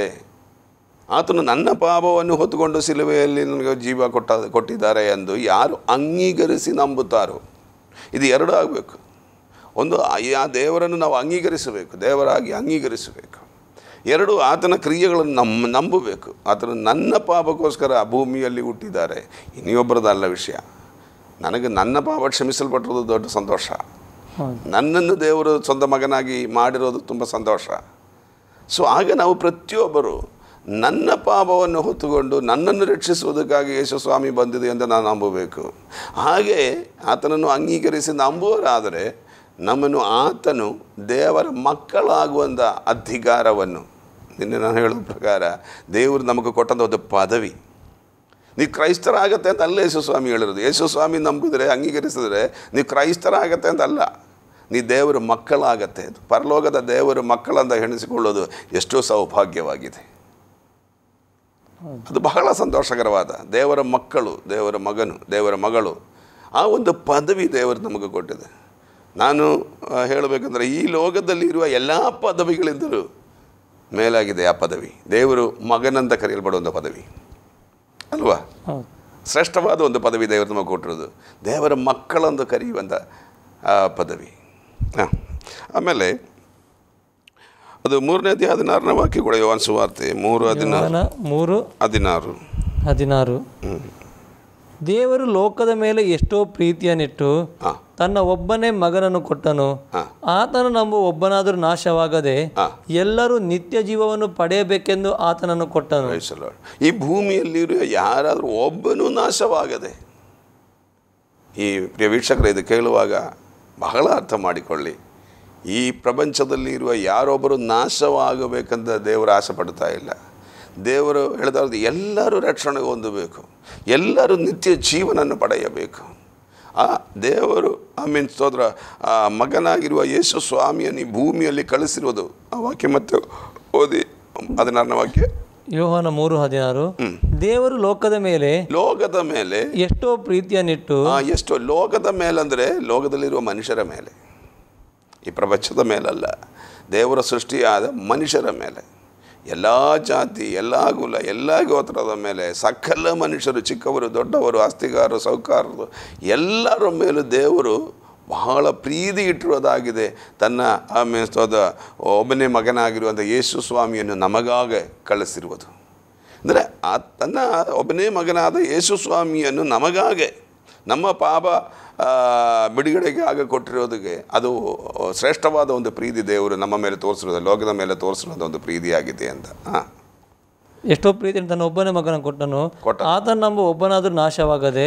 ಅದು ಕೊಟ್ಟಿರೋದು ಒಬ್ಬನೇ ಮಗನನ್ನು ಕೊಟ್ಟರು, ನಾವು ಯಾರು ನಾಶವಾಗದೆ, ನಮ್ಮನ್ನು ಸಮೃದ್ಧಿಯಾಗಿ ಅನುಗ್ರಹಿಸುವುದಕ್ಕೆ, ನಮ್ಮನ್ನು ಶ್ರೇಷ್ಠರಾಗಿ ನಡೆಸುವುದಕ್ಕೆ, ಈ ಭೂಮಿಯಲ್ಲಿ ನಮಗೆ ಅನುಗ್ರಹವಾದ ಒಂದು ಜೀವನವನ್ನು ಕೊಟ್ಟು ಆ ನಿತ್ಯ ಜೀವನದಲ್ಲಿ ನಮ್ಮನ್ನು ಸೇರಿಸುವುದಕ್ಕಾಗಿ, ರಕ್ಷಕನಾಗಿ, ನಮ್ಮನ್ನು ರಕ್ಷಿಸುವವನಾಗಿ, ನಮ್ಮ ಸಕಲ ಪಾಪಗಳಿಂದ, ಕಷ್ಟಗಳಿಂದ, ರೋಗಗಳಿಂದ, ಸಮಸ್ಯೆಗಳಿಂದ ಎಲ್ಲ ನಮ್ಮನ್ನು ರಕ್ಷಿಸಿ, ನಮ್ಮನ್ನು ಶ್ರೇಷ್ಠವಾಗಿ ನಡೆಸಿ, ನಾವು ಈ ಭೂಮಿ, ಈ ಲೋಕವನ್ನು ಬಿಟ್ಟ ನಂತರ ಒಂದು ನಿತ್ಯ ಜೀವನ, ಆತ್ಮನ ರಕ್ಷಣೆ, ಆ ನಿತ್ಯ ಜೀವನಲ್ಲಿ ಸೇರೋದಕ್ಕಾಗಿ ತನ್ನ ಒಬ್ಬನೇ ಮಗನಾದ ಯೇಸು ಸ್ವಾಮಿಯನ್ನು ನಮಗಾಗೆ ಕೊಟ್ಟಿರುವಂಥ ತಂದೆಯಾಗಿರುವ ದೇವರು ಅಂತ ನಮಗೆ ವಾಕ್ಯ ಸ್ಪಷ್ಟವಾಗಿ ಅಲ್ಲಿ ಬರೆದಿದ್ದಾರೆ. ಮಾತ್ರವಲ್ಲ, ಅದು 14ನೇ ಅಧ್ಯಾಯ 6ನೇ ವಾಕ್ಯ ಕೂಡ, 4ನೇ ಅಧ್ಯಾಯ 6ನೇ ವಾಕ್ಯ, 14ನೇ ಅಧ್ಯಾಯ 6ನೇ ವಾಕ್ಯ. ಯೇಸು ಅವನಿಗೆ, ನಾನೇ ಮಾರ್ಗವು ಸತ್ಯವೂ ಜೀವವೂ ಆಗಿದ್ದೇನೆ. ಆಮೆನ್. ನೋಡಿ, ನನ್ನ ಮೂಲಕವಾಗಿ ಹೊರತು ಯಾರೂ ತಂದೆಯ ಬಳಿಗೆ ಬರೋದಿಲ್ಲ. ರಕ್ಷಕನೊಬ್ಬನೇ. ಆ ತಂದೆಯ ಬಳಿಗೆ ಆ ರಕ್ಷಣೆಯಲ್ಲಿ, ಆ ನಿತ್ಯ ಜೀವನಲ್ಲಿ ನಾವು ಸೇರಬೇಕಂದ್ರೆ ಕ್ರಿಸ್ತನ ಮುಖಾಂತರವೂ ಅಲ್ಲದೆ ಬೇರೆ ದಾರಿ ಇಲ್ಲ. ಆತನೇ ನಮ್ಮ ಮಾರ್ಗ, ಆತನೇ ನಮ್ಮ ಜೀವ, ಆತನೇ ಸತ್ಯ. ಸೊ ಆತನ ಒಬ್ಬನೇ ನಮಗೆ ತಂದೆಯ ಬಳಿ ಸೇರಲಿಕ್ಕೆ ಮಾರ್ಗವಾಗಿದೆ. ಸೊ ಬೇರೆ ಯಾರಲ್ಲಿಯೂ ನಮಗೆ ರಕ್ಷಣೆ ಇಲ್ಲ ಅಂತ ಬಹಳ ಸ್ಪಷ್ಟವಾಗಿ ದೇವರ ವಾಕ್ಯವನ್ನು ನಮಗೆ ತಿಳಿಸುವುದಾಗಿದೆ. ಕ್ರಿಸ್ತನೊಬ್ಬನೇ, ಅವನೊಬ್ಬನೇ ಮಧ್ಯಸ್ಥನು, ಅವನೊಬ್ಬನೇ ನಮ್ಮ ರಕ್ಷಕನು. ಪಾಪ ಪರಿಹಾರಕ್ಕೆ ಅಷ್ಟೇ ಇನ್ನೂ ಏನೋ ಯಜ್ಞ ನಾವು ಕೊಡಬೇಕು ಅಥವಾ ಯಜ್ಞ ಬಲಿ ಏನೋ ಕೊಡಬೇಕಂತ ಉಂಟ ಬಸ್ ನಮ್ಮ ಪಾಪ. ಈಗಲೂ ಸಂಪ್ರದಾಯ ಪ್ರಕಾರ ಪ್ರತಿಯೊಂದು ಕಡೆ ಒಬ್ಬೊಬ್ಬರನ್ನು ಒಂದೊಂದು ರೀತಿಯಲ್ಲಿ ಈಗಲೂ ಮಾಡೋರಿದ್ದಾರೆ. ಅದು ಯಾವ ರೀತಿಯಲ್ಲಿ ಅಂದರೆ ನಾನು ಮಾಡುವವರಿಗೆ ಚೆನ್ನಾಗಿ ಗೊತ್ತುಂಟು. ಬಟ್ ದೇವರ ವಾಕ್ಯ ನಮಗೋಸ್ಕರವಾಗಿ ಕರ್ತನಾದ ಯೇಸು ಸ್ವಾಮಿ ಬಲಿಯಾದನು, ಮತ್ತೊಂದು ಬಲಿಯ ಅಗತ್ಯವಿಲ್ಲ ಅಂತ ದೇವರ ವಾಕ್ಯ ಹೇಳ್ತಾ ಇರೋದು. ಹೌದು, ಸಕಲ ಮನುಷ್ಯರ ಪಾಪಕ್ಕೆ ಪರಿಹಾರವಾಗಿ ಯೇಸು ಸ್ವಾಮಿ ಯಜ್ಞವಾಗಿರುವುದು. ನಾನು ಮುಂಚೆ ಹೇಳೋ ಪ್ರಕಾರ ಒಂದು ರಾಜ್ಯ, ಒಂದು ರಾಷ್ಟ್ರ, ಒಂದು ಕುಲ, ಒಂದು ಜಾತಿ, ಒಂದು ಗೋತ್ರಕ್ಕೆ ಅಲ್ಲ. ಕೆಲ ಮನುಷ್ಯರು ತಿಳ್ಕೊಂಡಿರೋದು ಇದೊಂದು ಜಾತಿಗೋಸ್ಕರ ಮಾತ್ರ ಯೇಸು ಸ್ವಾಮಿ ದೇವರಾಗಿದ್ದಾರೆ, ನಮಗದಕ್ಕೂ ಸಂಬಂಧವೂ ಇಲ್ಲ, ನಮ್ಮ ದೇವರು ಬೇರೆ ಅಂತ ಅವರು ಹೇಳೋರಿದ್ದಾರೆ. ಆದರೆ ಯೇಸು ಸ್ವಾಮಿ 2017 ವರ್ಷಗಳ ಹಿಂದೆ ಈ ಭೂಮಿಯಲ್ಲಿ ಹುಟ್ಟಿ ಬಂದಿರುವುದು ನಮ್ಮನ್ನು ದಂಡಿಸುವುದಕ್ಕಲ್ಲ, ನಮ್ಮನ್ನು ರಕ್ಷಿಸುವುದಕ್ಕಾಗಿ ಬಂದಿರುವಂಥ ದೇವರಾಗಿದ್ದಾರೆ. ಅದಕ್ಕೆ ಮುಂಚೆ ಯಾವ ಅವತಾರವೂ ಹಾಗೆ ಬಂದಿರಲಿಲ್ಲ. ಯೇಸು ಸ್ವಾಮಿ ಬಂದಿರುವುದು ಪಾಪಿಯಾದ ಮನುಷ್ಯನನ್ನು ರಕ್ಷಿಸಿ ತನ್ನೊಂದಿಗೆ ಪರಲೋಕದಲ್ಲಿ ಸೇರಿಸುವ, ನಿತ್ಯ ಜೀವನದಲ್ಲಿ ಸೇರಿಸುವುದಕ್ಕಾಗಿ ಯೇಸು ಸ್ವಾಮಿ ಬಂದಿರುವುದು. ಸೊ ಆಗದ್ದರಿಂದ ಆತನೇ ಸಕಲ ಮನುಷ್ಯರನ್ನು ಪಾಪವನ್ನು ಹೊತ್ತುಕೊಟ್ಟು, ಸಕಲವನ್ನು ಮುಂಚೆ ಅವಾಗ ಕೇಳಿದ್ರಲ್ಲ, ಯಾರೂ ನಾಶವಾಗದೆ, ಒಬ್ಬರು ಕೂಡ ನಾಶವಾಗದೆ ಎಲ್ಲರೂ ನಿತ್ಯ ಜೀವನವನ್ನು ಪಡೆಯಬೇಕು ಅಂದರೆ ರಕ್ಷಣೆ ಹೊಂದಬೇಕು. ಎಲ್ಲರೂ ಆತ್ಮನನ್ನು ರಕ್ಷಣೆ ಹೊಂದಬೇಕು, ಎಲ್ಲರೂ ಆತ್ಮ ಮೋಕ್ಷ ಪ್ರಾಪ್ತಿ ಪಡೆಯಬೇಕು. ಅದಕ್ಕೋಸ್ಕರವಾಗಿ ಬಂದಿರುವಂಥ ದೇವರಾಗಿದ್ದಾರೆ ಯೇಸು ಸ್ವಾಮಿ. ನಾವೊಂದು ವಾಕ್ಯವನ್ನು ಕೊಡಬೇಕಾದ್ರೆ ಓದೋಣ. ಗಲಾತ್ಯ ಪತ್ರಿಕೆ 3ನೇ ಅಧ್ಯಾಯ 13ನೇ ವಾಕ್ಯ ಓದಿ. ಗಲಾತ್ಯ 3:13. ಅಬ್ರಹಾಮನಿಗೆ ಉಂಟಾದ ಆಶೀರ್ವಾದವು ಕ್ರಿಸ್ತ ಯೇಸುವಿನಲ್ಲಿ ಅನ್ಯಜನರಿಗೆ ಉಂಟಾಗುವಂತೆಯೂ ದೇವರು ವಾಗ್ದಾನ ಮಾಡಿದ ಆತ್ಮನು ನಮಗೆ ನಂಬಿಕೆ ಮೂಲಕ ದೊರೆಯುವಂತೆಯೂ ಕ್ರಿಸ್ತನ ನಮ್ಮ ನಿಮಿತ್ತ ಶಾಪವಾಗಿ ಧರ್ಮಶಾಸ್ತ್ರದಲ್ಲಿರುವ ಶಾಪಗಳೊಳಗಿಂದ ನಮ್ಮನ್ನು ಬಿಡಿಸಿದನು. ಆಮೆನ್. ಪ್ರೈಸ್. ಸೊ ಧರ್ಮಶಾಸ್ತ್ರ ಒಳಗೆ ಇರುವ ಶಾಪದಿಂದ ಕ್ರಿಸ್ತನ ಮೂಲ ನಮಗೆ ಬಿಡುಗಡೆ ಉಂಟಾಯಿತು ಅಂತ ದೇವರ ವಾಕ್ಯ. ಸೊ ಕ್ರಿಸ್ತನ ಒಬ್ಬನೇ ಯಜ್ಜಗುರಿಯಾಗಿದೆ, ಕ್ರಿಸ್ತನ ಮೂಲವೇ ನಮಗೆ ರಕ್ಷಣೆ ಬಂದಿರುವುದು. ಇನ್ನೀ ನಮ್ಮ ಪಾಪಕ್ಕೆ ಪ್ರಾಯಶ್ಚಿತ್ತವಾಗಿ ಬೇರೆ ಏನೋ ಒಂದು ಮಾಡೋಂಗಿಲ್ಲ. ನಮ್ಮ ಪಾಪವನ್ನು, ಶಾಪವನ್ನು, ರೋಗವನ್ನು ಯೇಸು ಸ್ವಾಮಿ ಹೊತ್ಕೊಂಡು ಸಿಲುವೆಯಲ್ಲಿ ನಮಗೆ ಪಾಪ ಪರಿಹಾರವಾಗಿದೆ. ಅದು ಸಕಲ ಮನುಷ್ಯರಿಗೂ, ಈಗಿರುವ ಮನುಷ್ಯರಿಗೂ, ಇನ್ನು ಹುಟ್ಟುವ ಮನುಷ್ಯರಿಗೂ, ಸಕಲ ಮನುಷ್ಯರಿಗೋಸ್ಕರವಾಗಿ ಯೇಸು ಸ್ವಾಮಿ ಸಿಲುವೆಯಲ್ಲಿ ಯಜ್ಞವಾಗಿರುವುದು. ಮಾತ್ರವಲ್ಲ, ಮತ್ತೆ ಒಂದು ವಾಕ್ಯ ಓದಿ ನೋಡೋಣ. FSC 1ನೇ ಅಧ್ಯಾಯ 7ನೇ ವಾಕ್ಯ. ಈತನು ನಮಗೋಸ್ಕರ ತನ್ನ ರಕ್ತವನ್ನು ಸುರಿಸಿದ್ದರಿಂದ ನಮ್ಮ ಅಪರಾಧಗಳು ಪರಿಹಾರವಾಗಿ ನಮಗೆ ಬಿಡುಗಡೆಯಾಯಿತು. ಹೌದು, ಆತನು ಯೇಸು ಸ್ವಾಮಿಯೇ ನಮಗೋಸ್ಕರ ರಕ್ತ ಸುರಿಸಿ ನಮ್ಮ ಪಾಪ ಪರಿಹಾರಕ್ಕಾಗಿ ಆತನ ರಕ್ತವನ್ನು ಸುರಿಸಿ ನಮ್ಮ ಪಾಪವನ್ನು ಪರಿಹಾರ ಮಾಡಿಕೊಂಡು ನಮಗೆ ಬಿಡುಗಡೆಯಾಗಿದೆ, ರಕ್ಷಣೆಯಾಗಿದೆ. ಮತ್ತು ಯೇಸು ಸ್ವಾಮಿ ಒಂದೇ ಸಾರಿ ನಮಗೋಸ್ಕರವಾಗಿ ಪಾಪ ಪರಿಹಾರ ಮಾಡಿಕೊಂಡ್ರಂತ ಮತ್ತಿನ್ನು ಯಾವುದು ಬೆಲ್ಲಿಯಾಗಲಿ ಮತ್ತು ಯಜ್ಞವಾಗಲಿ ಬೇರೆ ಯಾವುದಾದ್ರೂ ಅದು ಪ್ರಯೋಜನವಿಲ್ಲ. ಸೊ ಆಲ್ರೆಡಿ ನಮ್ಮ ಪಾಪ ಪರಿಹಾರವಾಗಿದೆ. ಇನ್ನು ಅದಕ್ಕೆ ಏನು ನಾವು ಯೇಸು ಸ್ವಾಮಿಯನ್ನು ಅಂಗೀಕರಿಸಿ ಆತನನ್ನು ನಂಬಿಕೊಂಡು ನಾವು ಒಪ್ಪಿಸಿಕೊಟ್ಟಿದ್ರೆ ಸಾಕು. ಯಾರು ತಮ್ಮ ಪಾಪವನ್ನು ಹರಿಕೆ ಮಾಡ್ತೀವೋ ಅವರು ಪಾಪ ಪರಿಹಾರವಾಗುತ್ತದೆ. ಆ ಪಾಪ ಪರಿಹಾರಕ್ಕೋಸ್ಕರವಾಗಿ ಯೇಸು ಸ್ವಾಮಿ ಸಿಲುವೆಯಲ್ಲಿ ನಮಗೋಸ್ಕರವಾಗಿ ಸತ್ತು ತನ್ನ ರಕ್ತವನ್ನು ಸುರಿಸಿದೆ ಎಂಬುದಾಗಿ ದೇವರ ವಾಕ್ಯ. ಮಾತ್ರವಲ್ಲ, ಕೊಲೋಸಿ ಪತ್ರಿಕೆ ಕೂಡ ಕೊಲೋಸಿಯನ್ಸ್ 1ನೇ ಅಧ್ಯಾಯ 20ನೇ ವಾಕ್ಯದಿಂದ. ಕೊಲೊಸ್ಸೆ 1ನೇ ಅಧ್ಯಾಯ 20ನೇ ವಾಕ್ಯ. ಆತನು ಶಿಲುಬೆಯ ಮೇಲೆ ಸುರಿಸಿದ ರಕ್ತದಿಂದ ತಾನು ಸಮಾಧಾನವನ್ನು ಉಂಟು ಮಾಡಿ ಭೂಲೋಕದಲ್ಲಿರುವ ಸಮಸ್ತವನ್ನು ಆತನ ಮೂಲಕ ನಮಗೆ ಸಂಧಾನ ಪಡಿಸಿಕೊಳ್ಳಬೇಕೆಂತಲೂ ನಿಷ್ಕರ್ಷೆ ಮಾಡಿದನು. ನೋಡಿ, ಆತನ ರಕ್ತದಿಂದ ಭೂಲೋಕದಲ್ಲಿರುವ ಸಮಸ್ತವನ್ನು, ಎಲ್ಲ ಮನುಷ್ಯರಿಗೂ, ಸಮಸ್ತವನ್ನು ಅಂದದ ಪ್ರತ್ಯೇಕವಾಗಿ ದೇವರು ಬರೆದಿರೋದು. ಸೊ ಆತನ ರಕ್ತದಿಂದಲೇ ನಮಗೆ ರಕ್ಷಣೆ, ಆತನಿಂದಲೇ ನಮಗೆ ವಿಮೋಚನ, ಮತ್ತೊಂದಿಲ್ಲ. ಬೇರೆ ಯಾರಿಂದಲೂ ಅದು ಸಾಧ್ಯವಲ್ಲ. ಹೇಳೋ ಪ್ರಕಾರ ಆಕಾಶದಗಳ ಭೂಮಿ ಮೇಲೆ ಮನುಷ್ಯರ ಮಧ್ಯದಲ್ಲಿ ಬೇರೆ ಯಾವ ಹೆಸರೂ ಇಲ್ಲ, ಅದು ಯೇಸು ಸ್ವಾಮಿ ಒಬ್ಬನೇ. ಮುಂದೆ ಓದಿ ಅದು. ಇದಲ್ಲದೆ ನೀವು ಹಿಂದಿನ ಕಾಲದಲ್ಲಿ ಅನ್ಯರು ದುಷ್ಕೃತ್ಯಗಳನ್ನು ಮಾಡುವವರಾಗಿ ದ್ವೇಷ ಮನಸ್ಸುಳ್ಳವರು ಆಗಿದ್ದರು. ಹೌದು, ಹಿಂದಿನ ಕಾಲ, ನಮ್ಮ ಹಿಂದಿನ ಚರಿತ್ರವನ್ನು ನಾವು ನೋಡಿದ್ರೆ ನಾವು ಪಾಪಿಯಾದ ಮನುಷ್ಯನಾಗಿದ್ದರು. ದುಷ್ಟ ನೀಚ ಕಾರ್ಯಗಳನ್ನು ಮಾಡಿಕೊಂಡು, ದ್ವೇಷ ಮಾಡಿಕೊಂಡು, ಕೋಪ ಮಾಡಿಕೊಂಡು, ಲೋಕಕ್ಕೆ ಅನುಭವವಾಗಿ ನಾವು ಜೀವಿಸುವಂಥ ಮನುಷ್ಯರಾಗಿದ್ದು. ಆದರೆ ಕ್ರಿಸ್ತ ಯೇಸುವಿನಲ್ಲಿ ಬಂದ ಮೇಲೆ ಆತನ ರಕ್ತದಿಂದ ತೊಳೆಯಲ್ಪಟ್ಟು ನಾವು ಆತನ ಮಕ್ಕಳಾಗಿ ಪರಿಶುದ್ಧರಾಗಿ ಆತನ ಯಜ್ಞದ ಮುಖಾಂತರ ಆತನ ನಮ್ಮನ್ನು ಶುದ್ಧೀಕರಿಸಿ ಪರಲೋಕಕ್ಕೆ ಯೋಗ್ಯರಾಗಿ ದೇವರು ನಮ್ಮನ್ನು ಮಾಡಿದ್ದಾರೆ ಅಂತ. ಮುಂದೆ ಆತನು ನಿಮ್ಮನ್ನು ಸಹ ತನ್ನ ಕುಮಾರನ ಸ್ಥೂಲ ದೇಹದಲ್ಲಿ ಉಂಟಾದ ಮರಣದ ಮೂಲಕ ಈಗ ಸಂಧಾನಪಡಿಸಿಕೊಂಡಿದ್ದಾನೆ ಮತ್ತು ನಿಮ್ಮನ್ನು ಪರಿಶುದ್ಧರನ್ನಾಗಿಯೂ ನಿರ್ದೋಷಿಗಳನ್ನಾಗಿಯೂ ನಿರಪರಾಧಿಗಳನ್ನಾಗಿಯೂ ತನ್ನ ಸನ್ನಿಧಿಯಲ್ಲಿ ನಿಲ್ಲಿಸಬೇಕೆಂದಿದ್ದಾನೆ. ಹೌದು, ನಿರ್ದೋಷಿಗಳಾಗಿಯೂ ನಿರಪರಾಧಿಗಳಾಗಿಯೂ ಪರಿಶುದ್ಧರಾಗಿ ಆತನ ಸನ್ನಿಧಿಯಲ್ಲಿ ನಿಲ್ಲಿಸುವುದಕ್ಕಾಗ. ಸೊ ನಾವು ಪ್ರತಿಯೊಬ್ಬರೂ ದೇವರ ಬಳಿ ಪರಿಶುದ್ಧರಾಗಿಯೂ ನಿರ್ದೋಷಿಯಾಗಿಯೂ ನಿರಪರಾಧಿಯೂ ನಾವು ನಿಲ್ಲಬೇಕು. ಅದಕ್ಕಾಗಿ ಯೇಸು ಸ್ವಾಮಿ ಶಿಲುವೆಯಲ್ಲಿ ರಕ್ತ ಸುರಿಸಿ ನಮ್ಮ ಪಾಪವನ್ನು ತೊಳೆದು ಪರಿಶುದ್ಧಗೊಳಿಸಿದ್ದಾರೆ. ಸೊ ಸಕಲ ಮನುಷ್ಯರು ಆತನ ಸಿಂಹಾಸನ ಮುಂದೆ ನಿಂತ್ಕೊಳ್ಳುವಂಥ ಒಂದು ಸಮಯವಿದೆ ಅಂತ. ಎಲ್ಲ ಮನುಷ್ಯರು ಒಂದು ನ್ಯಾಯ ವಿಚಾರಣೆಗೆ ಸಕಲ ಮನುಷ್ಯರು ಆತನ ಮುಂದೆ ನಿಂತ್ಕೊಳ್ಬೇಕಾಗತ್ತೆ. ಆ ದಿನದಲ್ಲಿ ಯೇಸು ಸ್ವಾಮಿಯನ್ನು ನಂಬಿರುವವರು, ಯೇಸು ಸ್ವಾಮಿಯನ್ನು ರಕ್ಷಕನಾಗಿ ಸ್ವೀಕರಿಸಿ ಆತನ ಧರ್ಮಶಾಸ್ತ್ರವನ್ನು ಅನುಸರಿಸಿ ಪರಿಶುದ್ಧರಾಗಿ ಜೀವಿಸುವವರನ್ನು, ಆತನ ರಕ್ತದಿಂದ ತೊಳೆಯಲ್ಪಟ್ಟವರು ಈ 3 ಗುಣವುಳ್ಳವರಾಗಿರಬೇಕು. ಒಂದು ನಿರ್ದೋಷಿಯಾಗಿರಬೇಕು, ನಿರಪರಾಧಿ ಆಗಿರಬೇಕು, ಮತ್ತೊಂದು ಪರಿಶುದ್ಧರಾಗಿರಬೇಕು. ಹಾಗೆ ನಮ್ಮನ್ನು ಮಾಡುವುದಕ್ಕಾಗಿ ಯೇಸು ಸ್ವಾಮಿ ಶಿಲುವೆಯಲ್ಲಿ ರಕ್ತ ಸುರಿಸಿ ನಮ್ಮನ್ನು ಆರಿಸಿಕೊಂಡಿದ್ದಾರೆ. ಮಾತ್ರವಲ್ಲ, 1 ಪೇತ್ರನು 1ನೇ ಅಧ್ಯಾಯ 18-19 ವಾಕ್ಯ. ನಿಮ್ಮ ಹಿರಿಯರು ಕಲಿಸಿಕೊಟ್ಟ ವ್ಯರ್ಥವಾದ ನಡವಳಿಕೆಯಿಂದ ನಿಮಗೆ ಬಿಡುಗಡೆಯಾದದ್ದು. ಭಾಳ ಸ್ಪಷ್ಟವಾಗಿದೆ. ನಿಮ್ಮ ಹಿರಿಯರು ಕಲಿಸಿಕೊಟ್ಟ ವ್ಯರ್ಥವಾದ ನಡವಳಿಕೆ, ಅದೇ ಸಂಪ್ರದಾಯ. ನಮ್ಮ ಹಿರಿಯರು ಕಲಿಸಿಕೊಟ್ಟ ಸಂಪ್ರದಾಯ ವ್ಯರ್ಥವಾಗಿದೆ ಅಂತ ಬಹಳ ಸ್ಪಷ್ಟವಾಗಿ ಪೇತ್ರನು ಬರೆದಿದ್ದಾರೆ. ಸೊ ಅನೇಕರ ಸಂಪ್ರದಾಯ ಪ್ರಕಾರ ಜೀವಿಸುವಾಗ ಬೈಬಲಲ್ಲಿ ಬಹಳ ಸ್ಪಷ್ಟವಾಗಿ ವಿಶುದ್ಧ ಪೇತ್ರನು ಬರೆದಿದ್ದಾರೆ, ನಿಮ್ಮ ಹಿರಿಯರು ಕಲಿಸಿಕೊಟ್ಟ ವ್ಯರ್ಥವಾದ ನಡವಳಿಕೆ, ಸಂಪ್ರದಾಯ, ವ್ಯರ್ಥವಾದ ನಡವಳಿಕೆಯಿಂದ ನಿಮಗೆ ಬಿಡುಗಡೆಯಾದದ್ದು ಬೆಳ್ಳಿ ಬಂಗಾರ ಮೊದಲಾದ ನಶಿಸಿ ಹೋಗುವ ವಸ್ತುಗಳಿಂದಲ್ಲ. ಹೌದು, ನಮಗೆ ರಕ್ಷಣೆ ಬಂದಿರುವುದು ಬೆಳ್ಳಿಯಿಂದಾಗಲಿ ಬಂಗಾರದ ನಶಿಸಿ ಹೋಗೋ ಯಾವ ವಸ್ತುಗಳಿಂದಲ್ಲ.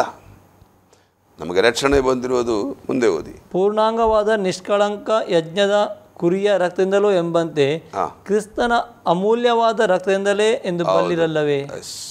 ಕ್ರಿಸ್ತನ ಅಮೂಲ್ಯವಾದ ರಕ್ತದಿಂದಲೇ ನಮಗೆ ರಕ್ಷಣೆ ಬಂದಿರುವುದು.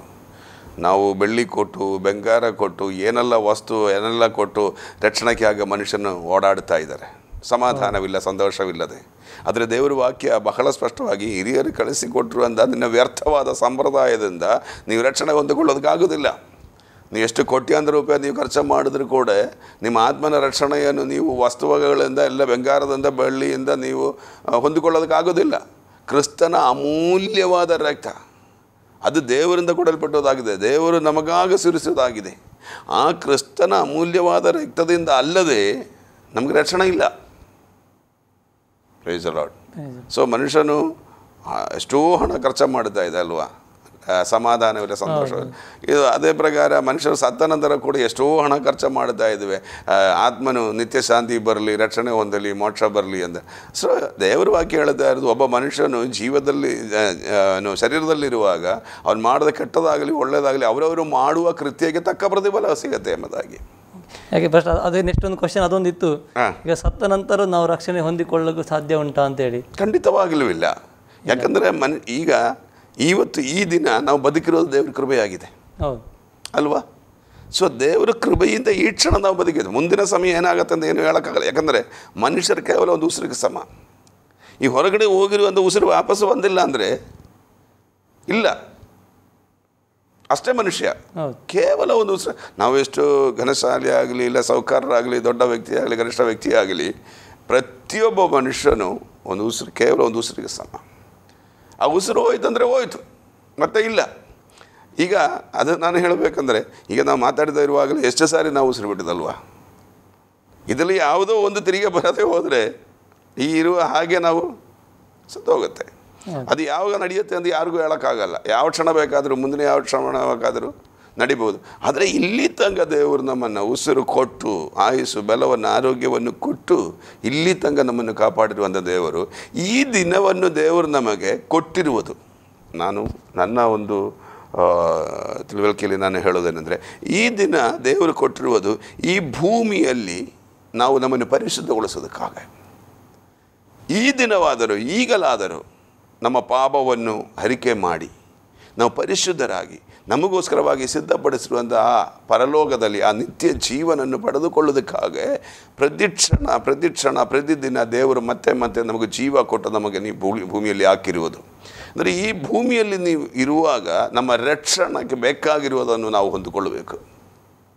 ಸತ್ತ ನಂತರ ಆಗೋದಿಲ್ಲ. ಯಾಕಂದರೆ ಭೂಮಿಯಲ್ಲಿ ನಮ್ಮನ್ನು ಕಳಿಸಿರುವುದೇ, ನಾವು ಹುಟ್ಟಿರುವುದೇ ನಮ್ಮ ಪಾಪ ಪರಿಹಾರ ಮಾಡಿಕೊಂಡು ಪರಿಶುದ್ಧನಾದ ದೇವರಲ್ಲಿ ಸೇರಿಕೊಳ್ಳೋದಕ್ಕಾಗಿ.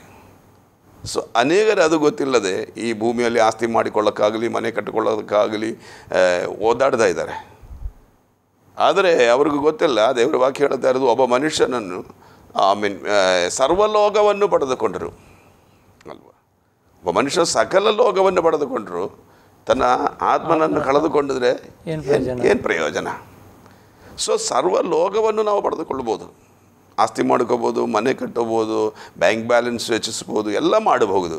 ಆದರೆ ನಿಮ್ಮ ಒಳಗಡೆ ಇರುವ ಆತ್ಮನು ಅದು ನಷ್ಟವಾಯಿತು ಅಂತಂದರೆ ಏನು ಲಾಭ? ಸೊ ನಾವು ಮಾಡಿಕೊಂಡಿರೋದಲ್ಲ, ನಾವು ಈ ಭೂಮಿಯಲ್ಲಿ ಬಿಟ್ಟು ಹೋಗಬೇಕು. ಅದು ಯಾವುದು ನಮ್ಮ ಜೊತೆಯಲ್ಲಿ ಬರ, ಅದು ಯಾವುದು ನಮ್ಮ ರಕ್ಷಣೆಗೆ ಕಾರಣವಾಗುವುದಿಲ್ಲ, ಅದು ಯಾವುದು ನಮ್ಮ ಆತ್ಮಶಾಂತಿಗೆ ಕಾರಣವಾಗುವುದಿಲ್ಲ. ಓಕೆ, ಫಸ್ಟ್ ಈಗ ನಾನು ಸತ್ತೋದ್ಮೇಲೆ ನನ್ನ ರಿಲೇಟಿವ್ ನೀವು, ಈಗ ನೀವು ನನ್ನ ಸಂಬಂಧಿಕರು, ನನಗೋಸ್ಕರ ನೀವು ಪ್ರಾರ್ಥನೆ ಮಾಡ್ಬೋದಾ? ಆ ರೀತಿ ಪ್ರಾರ್ಥನೆ ಮಾಡಿ ನನ್ನನ್ನು ಅಲ್ಲಿಂದ ಮತ್ತೆ ಏನಾದರೂ ಖಂಡಿತವಾಗಲೂ ಆಗೋದಿಲ್ಲ, ಖಂಡಿತವಾಗಲೂ ಇಲ್ಲ. ಅದನ್ನೇ ಹೇಳಿರೋದಲ್ಲ, ಮನುಷ್ಯನು ಶರೀರದಲ್ಲಿರುವಾಗ ಅವನು ಮಾಡೋದು ಕೆಟ್ಟದಾಗಲಿ ಒಳ್ಳೆಯದಾಗಲಿ ಅವನವನ ಕೃತ್ಯಕ್ಕೆ ತಕ್ಕ ಪ್ರತಿಫಲವನ್ನೇ ದೇವರು ಕೊಡೋದು. ಈಗ ಅವನ ಜೀವನ ಮುಗಿದೋಯ್ತು, ಅವನು ಸಾಯುವ ತನಕ ಮಾಡಿಕೊಂಡಿರುವಂಥ ಕೃತ್ಯಗಳು ಹೇಗಿದೆಯೋ ಅದಕ್ಕೆ ತಕ್ಕ ಪ್ರತಿಫಲ ದೇವರು ಕೊಡ್ತಾರೆ. ಅದು ಸತ್ತ ಮೇಲೆ ನೀವು ಈ ಭೂಮಿಯಲ್ಲಿ ಏನೆಲ್ಲ ಮಾಡಿರಿ ಅದು ಪ್ರಯೋಜನವಿಲ್ಲ. ಅದು ಸತ್ತು, ದೇವ್ರ ವಾಕ್ಯ ಹೇಳ್ತಾ ಇರೋದು, ಧೂಳು ಮುಂಚೆ ಇದ್ದ ಹಾಗೆ ಧೂಳಲ್ಲಿ ಸೇರಿಕೊಂಡ್ರು ಶರೀರ. ಆತ್ಮನು ಅದು ಕೊಟ್ಟಂಥ ದೇವರ ಕಡೆ ತಿರುಗಿ ಹೋದರು. ಅದು ಎರಡು ಭಾಗವಾಯಿತು. ಮನುಷ್ಯನ ಸಾವಂದರೆ ಎರಡು ಭಾಗ, ಒಂದು ಶರೀರ ಮಣ್ಣಲ್ಲಿ ಸೇರ್ತದೆ, ಆತ್ಮ ಅದು ಕೊಟ್ಟಂಥ ದೇವ್ರ ಕಡೆ ಸೇರುತ್ತದೆ. ಮತ್ತು ಯಾವುದಕ್ಕೋಸ್ಕರ ಪ್ರಾರ್ಥನೆ ಮಾಡ್ತೀರಾ? ಆ ಸಮಯ ಮುಗಿದೋಯ್ತು. ಪ್ರಾರ್ಥನೆ ಮಾಡೋದಾದರೆ ನಾವು ಈ ಭೂಮಿಯಲ್ಲಿ ಜೀವಂತವಾಗಿದ್ದಾಗ ನಾವು ಪ್ರಾರ್ಥನೆ ಮಾಡಿ ನಮ್ಮನ್ನು ಒಪ್ಪಿಸಿಕೊಟ್ಟು ನಮ್ಮ ಪಾಪವನ್ನು ಹರಿಕೆ ಮಾಡಿ ನಾವು ಶುದ್ಧೀಕರಣ ಹೊಂದಬೇಕಾಯಿತು. ಅದಕ್ಕೆ ದೇವರು ನಮಗೆ ಅಷ್ಟೊಂದು ಆಯುಸ್ಸು ಕೊಟ್ಟಿದ್ರು ಕೂಡ ಮನುಷ್ಯನ ಅದಕ್ಕೆ ಸಾವಕಾಶವಿಲ್ಲದೆ, ಈಗ ದೇವರನ್ನು ತಿಳಿದಿರುವರು ಕೂಡ ಎಷ್ಟೋ ಜನ ಪ್ರಾರ್ಥನೆ ಮಾಡಲಿಕ್ಕೆ ಸಮಯವಿಲ್ಲ, ಕೂಟಕ್ಕೆ ಕೂಡಿ ಬರಲಿಕ್ಕೆ ಸಮಯವಿಲ್ಲ, ದೇವರ ವಾಕ್ಯ ಓದಲಿಕ್ಕೆ ಸಮಯವಿಲ್ಲ. ಅವರನ್ನು ಕೂಡ ಈ ಲೋಕದಲ್ಲಿ ಅವರ ಆಸೆಯನ್ನು ನೆರವೇರಿಸೋದಕ್ಕಾಗಿ ಓಡಾಡ್ತಾ ಇದ್ದೀವಿ. ಆದರೆ ಇದೆಲ್ಲ ಕ್ಷಣ ಮಾತ್ರಕ್ಕೆ ಎಲ್ಲ ಮುಗಿದೋಗುತ್ತೆ, ಎಲ್ಲ ಬಿಟ್ಟು ನಾವು ಹೋಗಬೇಕಾಗತ್ತೆ. ಸೊ ಆ ಸಮಯ ನಮ್ಮ ಆತ್ಮ ಎಲ್ಲ ಹೋಗುತ್ತದೆ. ಆ ಆತ್ಮನ ಅವಸ್ಥೆ ಏನಾಗತ್ತೆ ಅದು ನಾವು ತಿಳಿದುಕೊಳ್ಳಬೇಕು. ಸತ್ತ ನಂತರ ನಾವು ಯಾರೆಲ್ಲ ಏನೆಲ್ಲ ಮಾಡಿಕೊಂಡು ಎಷ್ಟು ಹಣ ಖರ್ಚು ಮಾಡಿಕೊಂಡಿದ್ರು, ದೇವರು ಲಂಚ ತಗೊಳ್ಳೋ ದೇವರಲ್ಲ, ಮುಖಪಕ್ಷ ನೋಡುವ ದೇವರಲ್ಲ, ಯಾರ ರೆಕಮೆಂಡ್ ಸ್ವೀಕರಿಸೋ ದೇವರಲ್ಲ. ನೀವಾಗಲಿ ನಾವಾಗಲಿ ನಾವು ಮಾಡುವ ಕ್ರಿಯೆಗೆ ತಕ್ಕ ಪ್ರತಿಫಲ ನಮಗೆ ಸಿಗುತ್ತದೆ. ನನ್ನ ಆತ್ಮಕ್ಕೆ ನಾನೇ ಜವಾಬ್ದಾರಿ. ಹೌದು, ನಾವೇ ಜವಾಬ್ದಾರಿ. ನಮ್ಮಲ್ಲಿರುವ ಆತ್ಮನಿಗೆ, ಈಗ ನಿಮ್ಮ ಶರೀರದಲ್ಲಿ ಇರುವ ಆತ್ಮನು ಪರಿಶುದ್ಧವಾಗಿ ಇಟ್ಕೊಳ್ಳೋದು ನಿಮ್ಮ ಜವಾಬ್ದಾರಿ. ಅದು ನಿಮ್ಮ ಶರೀರ ದೇಹದಲ್ಲಿರುವ ಆತ್ಮ ಪರಿಶುದ್ಧವಾಗಿ ಇಟ್ಕೊಳ್ಳೋಕೆ ನಾನು ಜವಾಬ್ದಾರಿ ಅಲ್ಲ, ನನ್ನಿಂದ ಆಗೋದು ಇಲ್ಲ. ನಿಮ್ಮ ನಡವಳಿಕೆ, ನಿಮ್ಮ ಮಾತು, ನಿಮ್ಮ ಕೃತ್ಯಗಳು ಎಲ್ಲ ಅದಕ್ಕೆ ತಕ್ಕ ಹಾಗೆ ದೇವರ ವಾಕ್ಯಾನುಸಾರವಾಗಿ ನೀವು ಪರಿಶುದ್ಧರಾಗಿ ನಡೆದುಕೊಂಡಿದ್ರೆ ಮಾತ್ರ ನಿಮ್ಮಲ್ಲಿ ಇರುವ ಆತ್ಮ ಪರಿಶುದ್ಧವಾಗಿರೋದು ಸಾಧ್ಯ. ನಮ್ಮ ಶರೀರದ ಅಭಿಲಾಷಗಳಿಂದ, ಕೃತ್ಯಗಳಿಂದ ನಾವು ನಮ್ಮ ಆತ್ಮನನ್ನು ಅಶುದ್ಧ ಮಾಡಿಕೊಳ್ಳಬಾರದು. ಸುಳ್ಳು, ಮೋಸ, ವಂಚನೆ, ವಿಚಾರ, ವಿಗ್ರಹ ಆರಾಧನೆ ಇದೆಲ್ಲ ನಮ್ಮ ಆತ್ಮನನ್ನು ಅಶುದ್ಧ ಮಾಡಿಕೊಳ್ಳೋದಾಗಿದೆ. ಇದು ಅವರವರೇ ಮಾಡಿಕೊಳ್ಳಬೇಕು, ಅವರವರೇ ನೋಡಿಕೊಳ್ಳಬೇಕು. ಹೌದು, ಅಂದರೆ ನಮ್ಮ ಆತ್ಮಕ್ಕೆ ನಾವು ನನಗೋಸ್ಕರ ಬೇರೆ ಯಾರು ಕೂಡ ಏನು ಮಾಡ್ಲಿಕ್ಕೆ ಆಗಲ್ಲ. ಯಾರಂದ್ರೆ ದೇವರ ವಾಕ್ಯ ಒಪ್ಪಲ್ಲ. ಅದೇ ಆಲ್ರೆಡಿ ನಮಗೋಸ್ಕರ ಮಾಡಬೇಕಾದ ಯೇಸು ಸ್ವಾಮಿ ಮಾಡಿ ಆಗಿದೆ. ಹೌದು, ಅದನ್ನು ನಾವು ಅಂಗೀಕಾರ ಮಾಡೋಕ್ಕೂ ನಮ್ಮ ಕೈಲಿದೆ. ಹೌದು, ಆತನಿಂದ ಶುದ್ಧೀಕರಣವನ್ನು ಪಡೆದುಕೊಂಡು ಆತನ ರಕ್ತದಿಂದ ತೊಳೆಯಲ್ಪಟ್ಟವರಾಗಿ ಆತನನ್ನು ನಂಬಿ ಆತನಲ್ಲಿ ಪರಿಶುದ್ಧರಾಗಿ ಆತನ ವಾಕ್ಯವನ್ನು ಅನುಸರಿಸಿ ಜೀವಿಸೋದಾದರೆ ಮಾತ್ರ ನಮ್ಮ ಆತ್ಮನಿಗೆ ರಕ್ಷಣೆ, ಆ ನಿತ್ಯ ಜೀವನವನ್ನು ಪಡೆಯೋದಕ್ಕೆ ಸಾಧ್ಯ. ಇಲ್ಲದೆ ಹೋದರೆ ಸಾಧ್ಯವಿಲ್ಲ, ಬೇರೆ ಯಾರಿಂದಲೂ ಸಾಧ್ಯವಿಲ್ಲ. ನಾನು ಅದಕ್ಕೆ ಅಲ್ಲಿ ಲಾಜರ್ನ ಒಂದು ಕತೆ, ಹೌದು ಹೌದು ಹೌದು ಹೌದು, ಲಾಜರನಿಗೆ ಅವನು ಐಶ್ವರ್ಯ ಅಂತ ಕೇಳ್ಕೊಳ್ತಾನೆ, ಹೌದು, ತುದಿ ಬೆರಳಿಂದ ನೀರು ಅದನ್ನ ಬಾಯಿಗೆ ಹಾಕು, ಹೌದು, ಅದಕ್ಕೆ ಅಲ್ಲಿ ಆಗಲ್ಲ ಅಂತ ಹೇಳ್ತದೆ. ಅದ ನಂತರ ಅವನು ಹೇಳ್ತಾನೆ, ಹೋಗಿ ನನ್ನ ಅಣ್ಣಂದಿರಿದ್ದಾರೆ ಕಳಿಸು. ಆದ್ರೆ ಅಲ್ಲಿ ಕೂಡ ದೇವರು ಹೇಳ್ತಾರೆ, ಇಲ್ಲ, ಅಲ್ಲಿ ಅವರಿಗೆ ಸತ್ಯವೇದ ಇದೆ, ಅವರಿಗೆ ದೇವರ ವಾಕ್ಯ ಇದೆ, ಅದರ ಪ್ರಕಾರ ನಡೀರಿ ಅಲ್ಲ ಅಷ್ಟೇ. ಯಾರನ್ನ ಕಳಿಸುವ ಅವಶ್ಯಕತೆ ಇಲ್ಲ. ಯೇಸು ಸ್ವಾಮಿಯನ್ನು ಕಳಿಸಿದ್ದಾರೆ, ಅದನ್ನು ಒಬ್ಬನೇ ಮಗನನ್ನು ಕಳಿಸಿದ್ದಾರೆ. ಆತನನ್ನು ನಂಬಿಕೊಂಡು ಆತನ ವಾಕ್ಯವನ್ನು ಅನುಸರಿಸಿ ನಡೆದುಕೊಂಡ್ರೆ ಸಾಕು, ಇನ್ನೀ ಬೇರೊಬ್ಬರನ್ನು ಕಳಿಸುವ ಅಗತ್ಯವಿಲ್ಲ. ಇಲ್ಲ, ಖಂಡಿತವಷ್ಟೇ ನೀವು ಉತ್ತಮ ರೀತಿಯಲ್ಲಿ ಒಂದು ಅನೇಕ ಪ್ರಶ್ನೆಗಳಿಗೆ ಉತ್ತರ ಸತ್ಯದ ಆಧಾರದಿಂದ ಉತ್ತರ ಕೊಡ್ತಾ ಬಂದ್ರಿ. ನಿಜವಾಗಿ ನಾವು ಒಪ್ಕೊಳ್ತೇವೆ, ಯಾಕಂದರೆ ದೇವರ ವಾಕ್ಯದಲ್ಲಿರುವಂಥದ್ದು ಅದು ಸತ್ಯವಾಗಿದೆ. ಹೌದು, ದೇವರ ವಾಕ್ಯಕ್ಕೆ ವಿರೋಧವಾಗಿ ನಾವು ಏನು ಹೇಳಂಗಿಲ್ಲ, ನಾವು ಏನು ಹೇಳಿದ್ರು ಅದಕ್ಕೆ ಆಧಾರವಾಗಿ ದೇವರ ವಾಕ್ಯ ಇರಬೇಕು. ಹೌದು ಅಷ್ಟೇ. ನೀವು ಇದುವರೆಗೆ ಬಂದ ಪ್ರಶ್ನೆಗೆ ಉತ್ತರ ಕೊಟ್ಟದಾಗಿ ತುಂಬ ಧನ್ಯವಾದ ಸಲ್ಲಿಸ್ತೇನೆ. ದೇವರ ಮನೆಗಳಿಗೆ ಆಶೀರ್ವಾದ ಮಾಡಲಿ. ಪ್ರಿಯ ವೀಕ್ಷಕರೇ, ನಿಮ್ಮ ಪ್ರಶ್ನೆಗಳಿಗೆ ನಾವು ಸತ್ಯದ ಆಧಾರದಲ್ಲಿ ಮೂಲಕ ಉತ್ತರ ಕೊಡ್ತಾ ಇದ್ದೇವೆ. ಪ್ರಿಯರೇ, ಇದು ನಮ್ಮ ಪ್ರಶ್ನೆಗಳಲ್ಲ, ಇದು ನಿಮ್ಮ ಪ್ರಶ್ನೆಗಳು.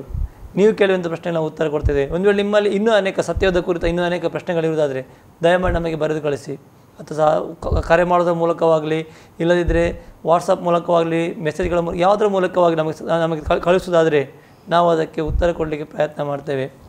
ಪ್ರಿಯ ವೀಕ್ಷಕರೇ, ಈ ಎಲ್ಲ ಪ್ರಶ್ನೆಗಳಿಗೆ ನೀವು ಒಂದು ಉತ್ತರ ಕೇಳ್ಕೊಂಡ್ರಿ. ಇದು ನಿಮಗೆ ಒಂದು ಆಶೀರ್ವಾದದಾಯಕವಾಗಿತ್ತು ನೆನೆಸ್ತೇನೆ. ಒಂದು ವೇಳೆ ನೀವು ರಕ್ಷಣೆ ಹೊಂದದೇ ಇರುವಂಥ ವ್ಯಕ್ತಿ ಆಗಿರೋದಾದರೆ ಇದುವೇ ನಿಮಗೆ ಪ್ರಸನ್ನ ಕಾಲವಾಗಿದೆ. ಪ್ರಿಯರೇ, ಇದೇ ನಿಮಗೊಂದು ಸರಿಯಾದ ಸಮಯವಾಗಿದೆ. ಯಾಕೆಂದರೆ ನಾಳೆ ಅಂತ ಹಿಂದೆ ಹಾಕೋದಾದರೆ ಮರಣ ಯಾವಾಗ ಬರ್ತದೆ ನಮಗೆ ಗೊತ್ತಿಲ್ಲ. ಆ ಮರಣ ಬರೋದ್ರೊಳಗಾಗಿ ನಾವು ಆ ಕ್ರಿಸ್ತನನ್ನು ಅಂಥ ರಕ್ಷಕನಾಗಿ ಅಂಗೀಕಾರ ಮಾಡಿಕೊಂಡು ಆತನ ವಾಕ್ಯ ಪ್ರಕಾರ ನಾವು ಜೀವಿಸುವ. ಪ್ರಿಯರೇ, ದೇವರು ನಿಮ್ಮನ್ನು ಹೇಳೋಗೆ ಆಶೀರ್ವಾದ ಮಾಡಲಿ. ಮುಂದಿನ ಸಂಚಿಕೆಯಲ್ಲಿ ಇನ್ನೂ ಅನೇಕ ಪ್ರಶ್ನೆಗಳು ನಿಮ್ಮ ಮುಂದೆ ಬರಲಿಕ್ಕಿದ್ದೇವೆ. ಅಲ್ಲಿವರೆಗೆ ವೀಕ್ಷಿಸಿ ನಿಮ್ಮ ನೆಚ್ಚಿನ ಆಸರೆ ಟಿವಿ. ವಂದನೆಗಳು.